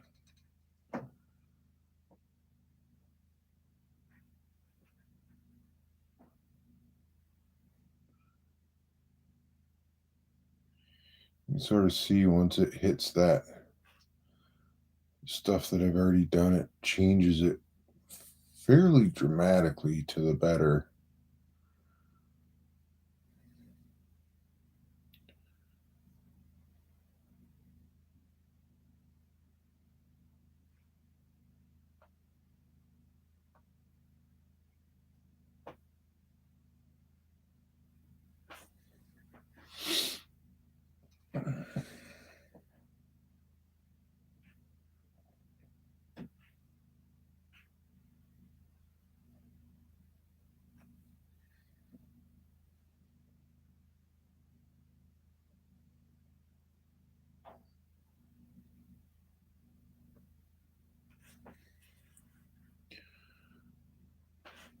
gonna stop moving all over the place. I'm gonna forget what's done and what's not done.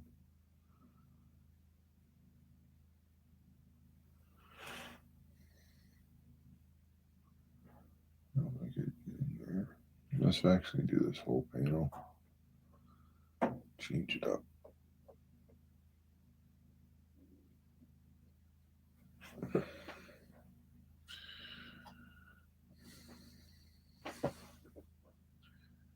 And this whole panel's gonna get done.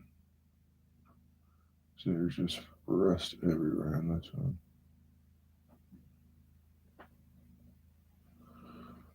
So why, you ask, am I doing this car? Nobody asked that, but I asked that. It's sort of a test car because I'm going to send a car to the Sydney RPM with Ray from Around the Layout podcast. So I have a couple more cars like this. I'm just trying to see what it looks like.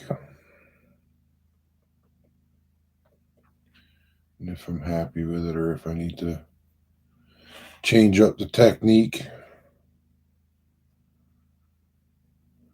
You know, there's lots of different ways to skin the cat, so to speak. Do not actually skin your cat.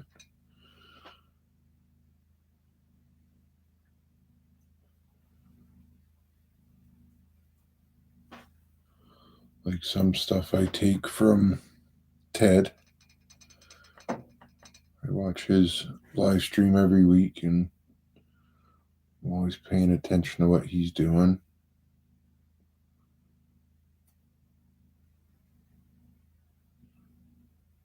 I watch lots of videos, and you know, if you watch 10 videos and you pick up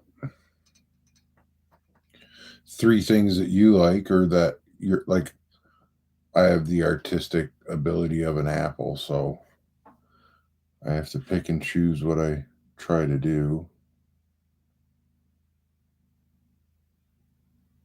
So the more stuff you watch, you pick up different things, whether it be the style that you like or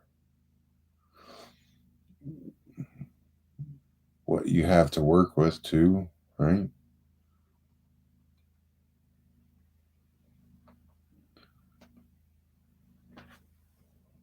Or within your abilities. A lot of things, especially with this type of thing, the more you do it, the better you're going to get at it. Like, I have a couple cars from when I first started back in the hobby, and I look at them now and I'm like, ooh, what were you doing, dude? Got carried away. And like, man, some of those things were just absolutely just head to toe full tilt rust. That's probably still my biggest struggle when I do stuff is knowing when to stop. Because, you know, can you ever have too much rust? Yeah, you can. Do I like to think that? No, I don't. Always the more rust, the better. Until there's too much, and then it's, you know, you can wash it off. It's not a big deal. Wash it off, do it again. Just a pain in the nuts.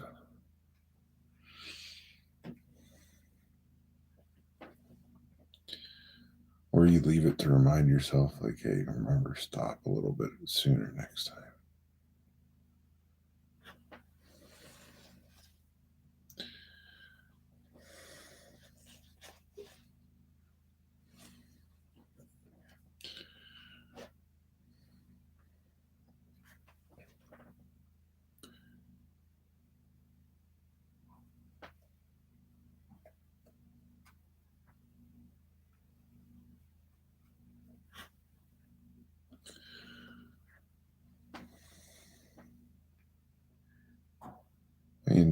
even the first one of these I did, I can pull it down in a second. It's just in front of me here. Even from the first kind of time I did this method, which is this is a lengthy process. Like I think I'm into like my second hour on this one side. This is not a fast process in any stretch.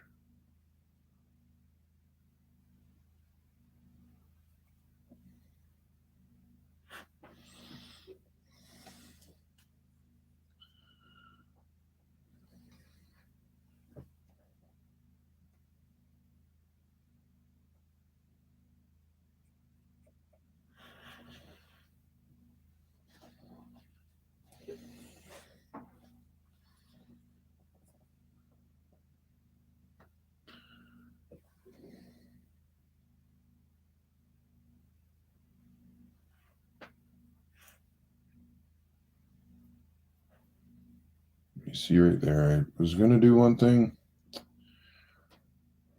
I screwed it up. Now we're doing something else.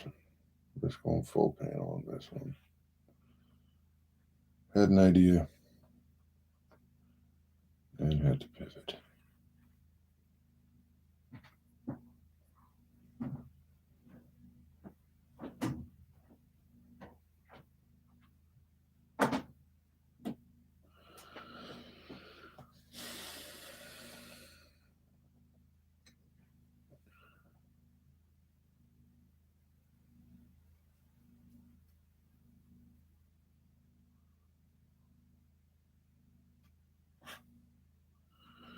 I don't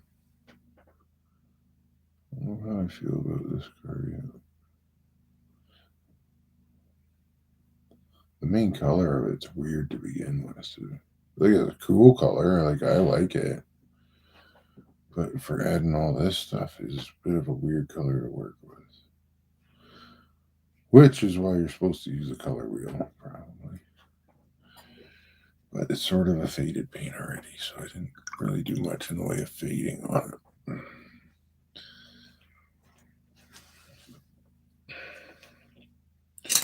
And if what you want to learn is how to fade cars, then Ted is definitely the guy you need to watch. Definitely not me.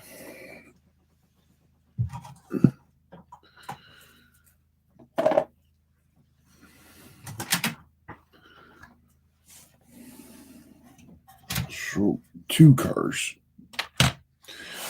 So this is the first time I did this method. And this turned out okay. Like I went all the way underneath with doing that multi-step technique with it. Did some on the roof, which I don't mind on the roof. I think it sort of looks all right. But I didn't do much weathering after the rust. Like this side even less. I don't even think I did much on that door. I never faded that door. I left it bright green.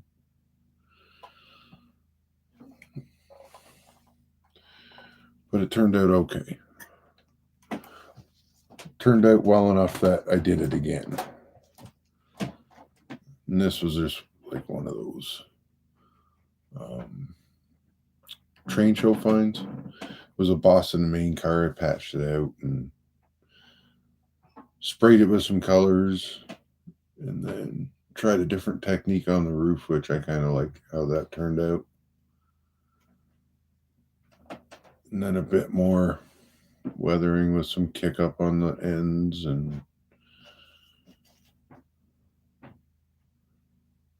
stuff like that. But like that one compared to that one, there's a lot more rust on this green car. And I think it's,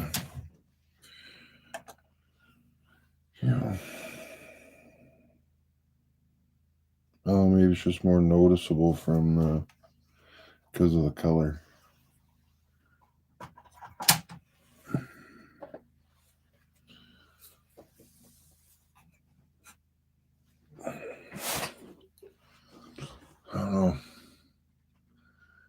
to let it dry out a bit, I guess, and see where it's at. But I don't think I'll be doing it like that again. Not to that extent. I think some of the problem was I was making it up.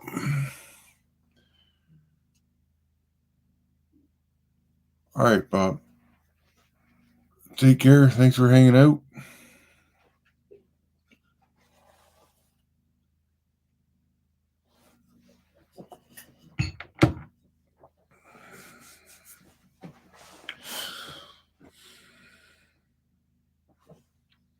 I'll have to mess with it a bit.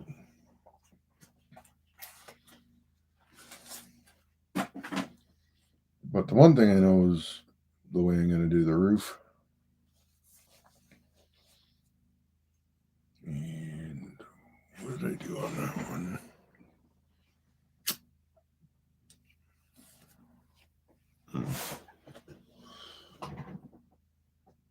My deck tangle up there.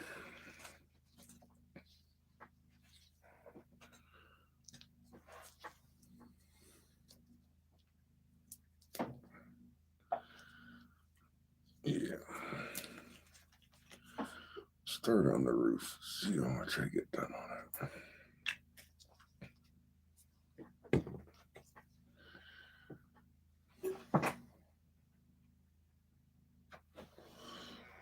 I haven't even really looked at the roof, to be honest. Silver. All right.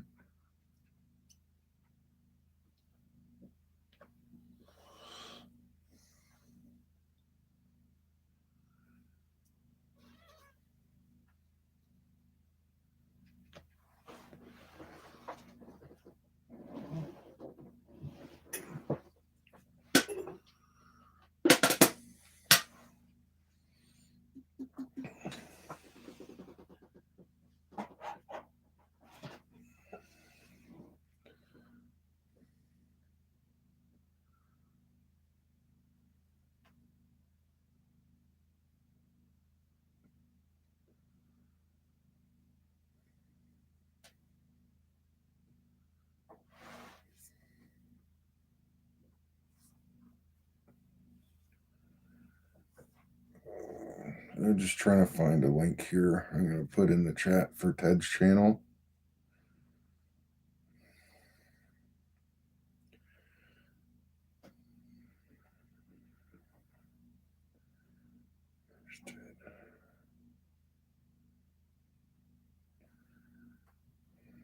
Share.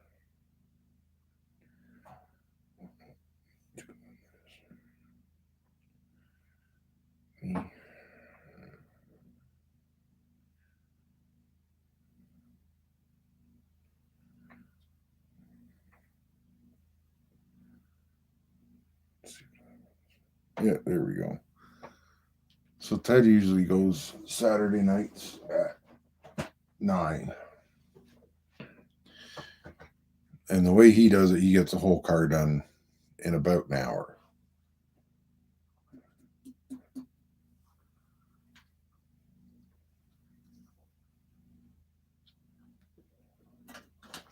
So if you want to learn the proper way to weather cars, that's the one to watch.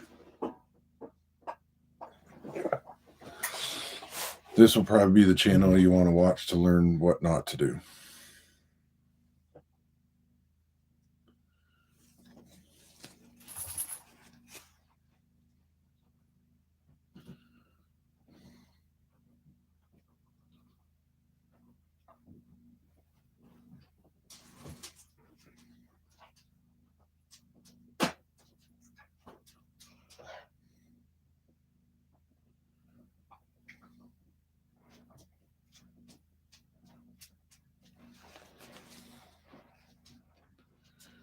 Might use a left-handed anger technique again.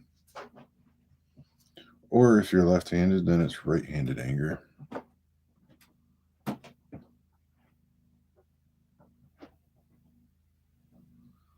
So whenever you're sponging, you got to make sure you rotate the sponge, or you can hold the sponge still and rotate what you're working on.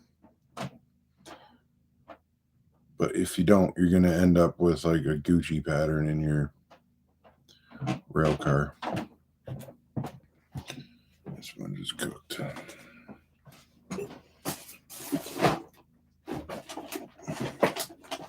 Where's the sponge? Uh-oh. Come here, you.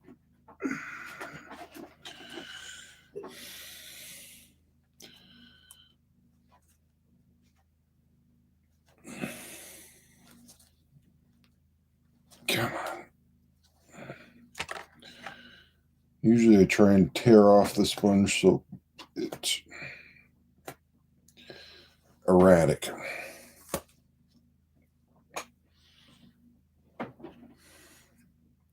You don't want a bunch of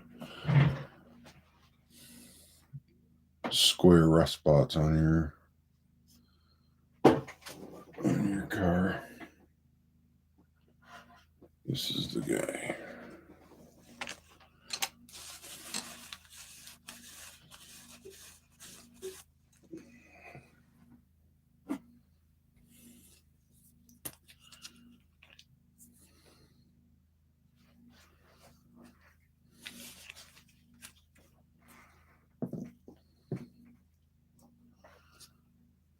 How did I end up with this all over me?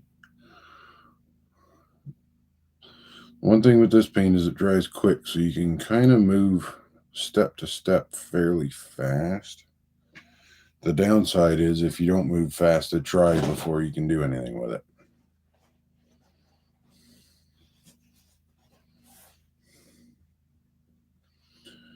This one I'm going to try and focus right down the center a bit. And then I'll work my way out.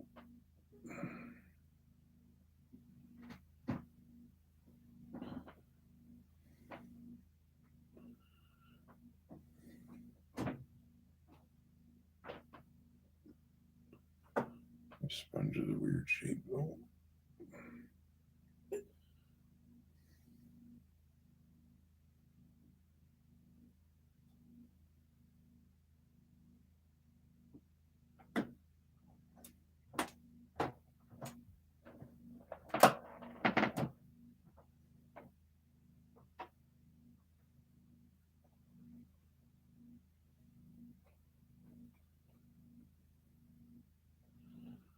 I think I skipped a step in this process, but it's okay.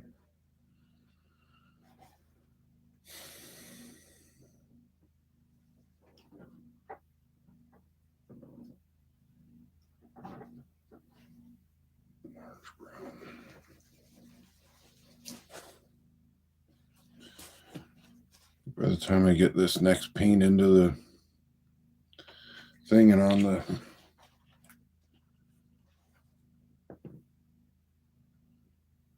the sponge,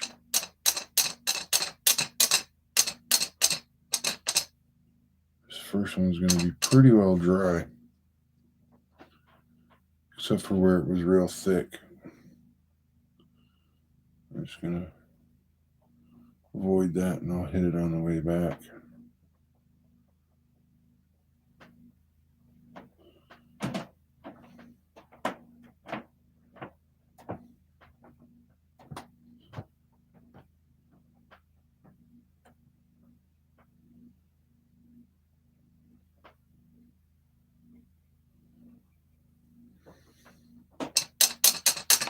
All I'm doing for this is I'm sort of making a sort of a base for like a wash.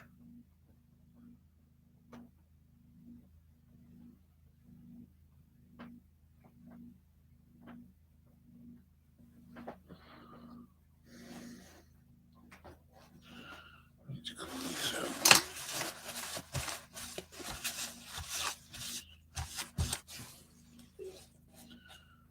And I'm going to use this. Now I'm going to add this is an AK. This isn't part of that kit.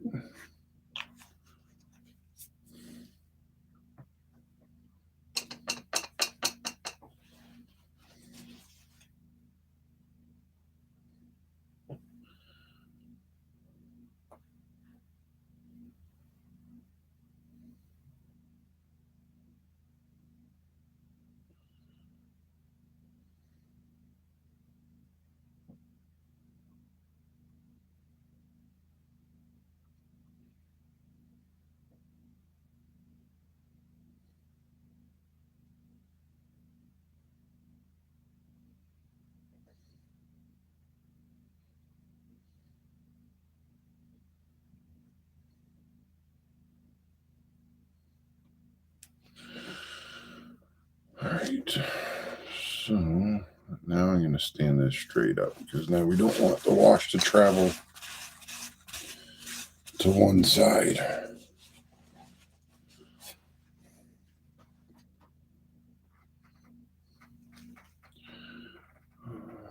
No, I'm not going to use that one.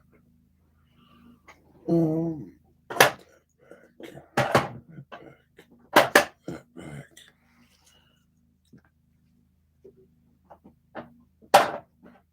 There, not there.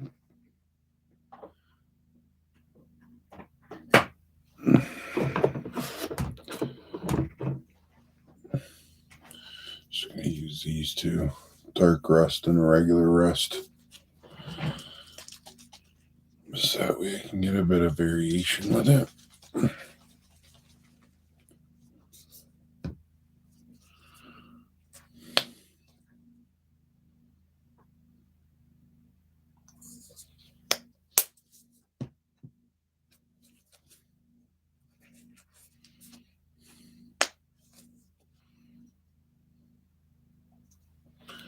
I mean, these things are like the same friggin' color. I swear they're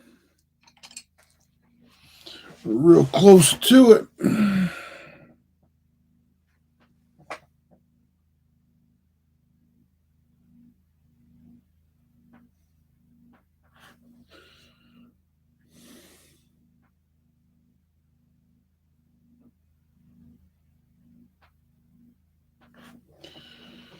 With the roof always center out. So usually have a bit of a crown to the center of them.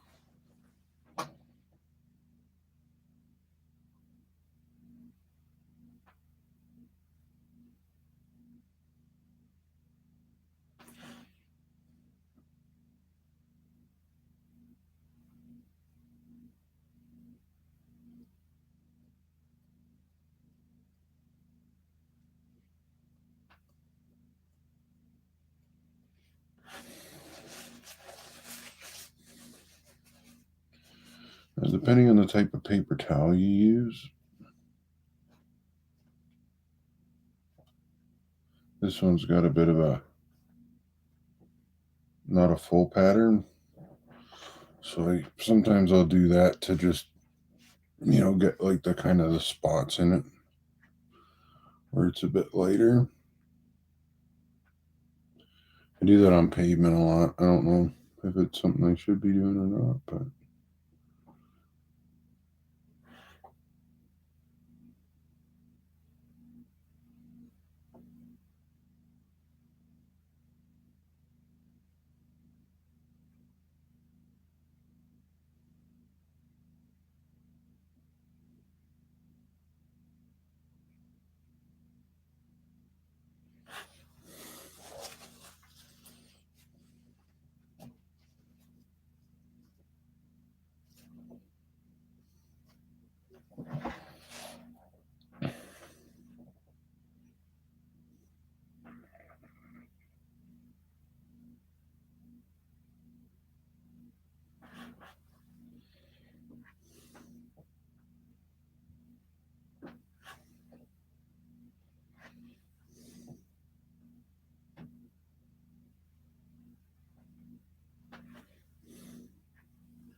this is also a good time to get this drip rail, which you can't really see when you're working on the side of it.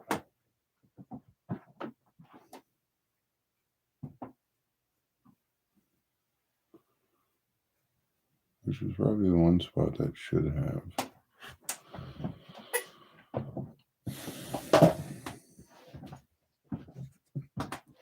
Tons of rust spots.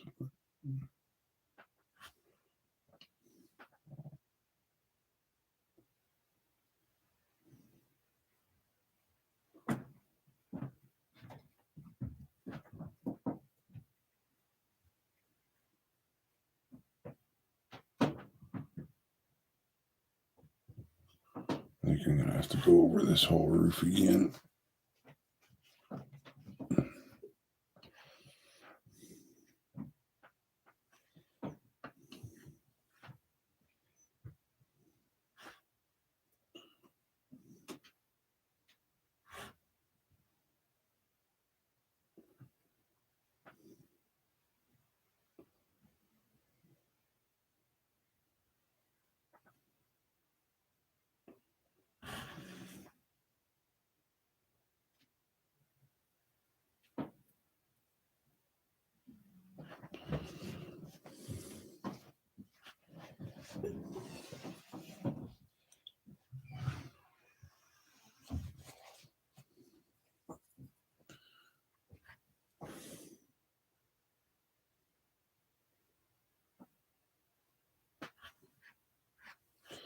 This is a lighter color now. I'm just going to see what happens if I just kind of go at it in some of these spots. Kind of where I can see that deck tan poking through still.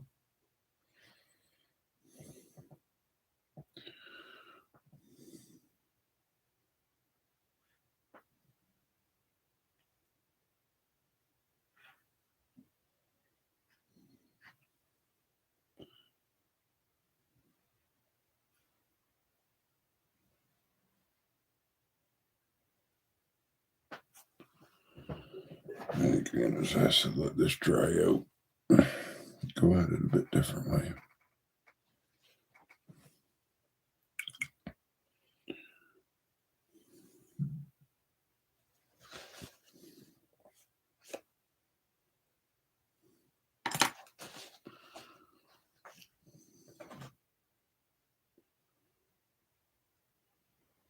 Actually, what I will do before I empty this out is I'll use this brush.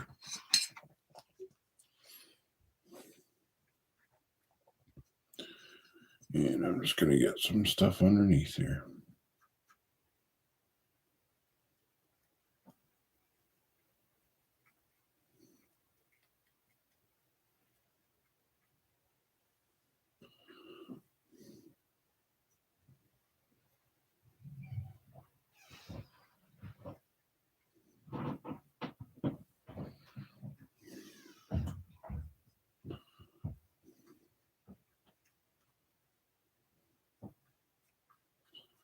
Good thing to do with the leftover washes is just pound them in underneath.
I have a feeling this car may end up getting an alcohol bath tomorrow.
for that.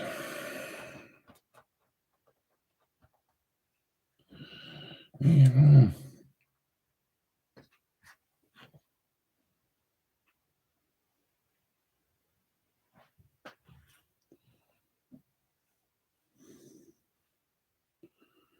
Not really sure how I'm feeling on this one.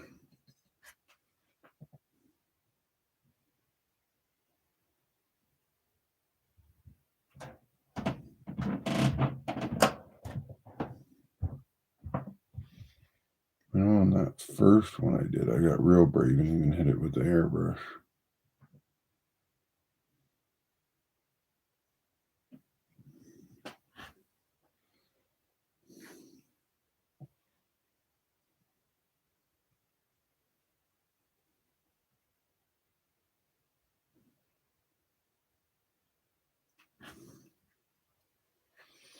Yeah, that's what I need to do.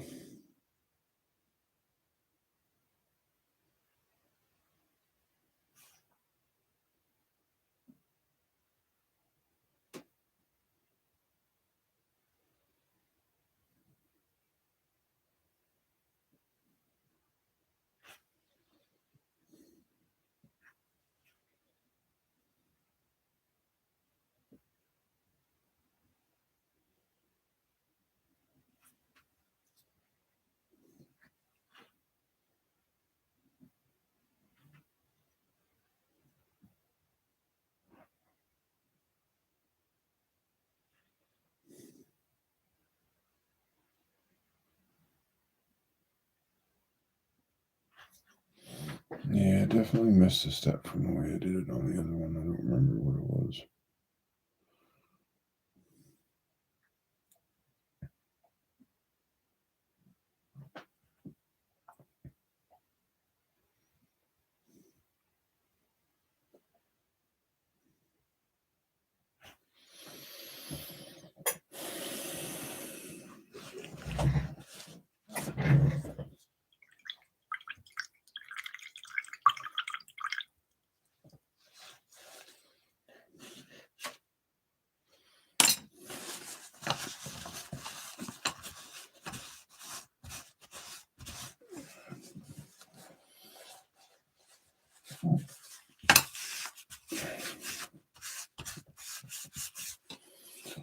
All right.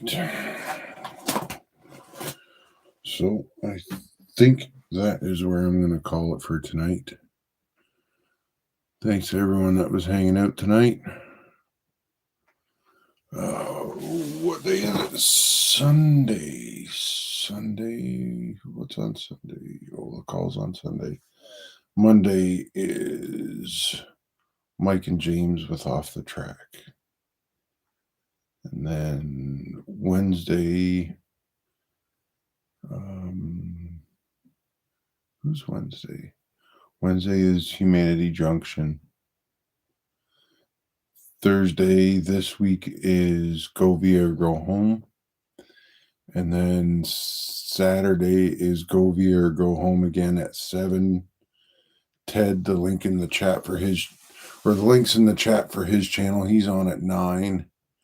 And then I'll usually come on after him between 10 and 10:30. So hopefully you guys enjoy the rest of your weekend. And if this thing gets an alcohol bath, we'll see what it looks like next Saturday. But I'll be back to doing buildings. I didn't really get a bunch of stuff done ahead of time that I wanted to do. And maybe I'll get a hold of Dan for some more furniture if I'm going to do a bunch of interiors next week. But once the interiors are done, then I can get the roofs on, get the flashing on the roof, and do some more of that HVAC ducting. I've got a bit done for the 3-window, 3-story, which is where that gray carpet's going to go in. I just got to figure out what's going to go up there.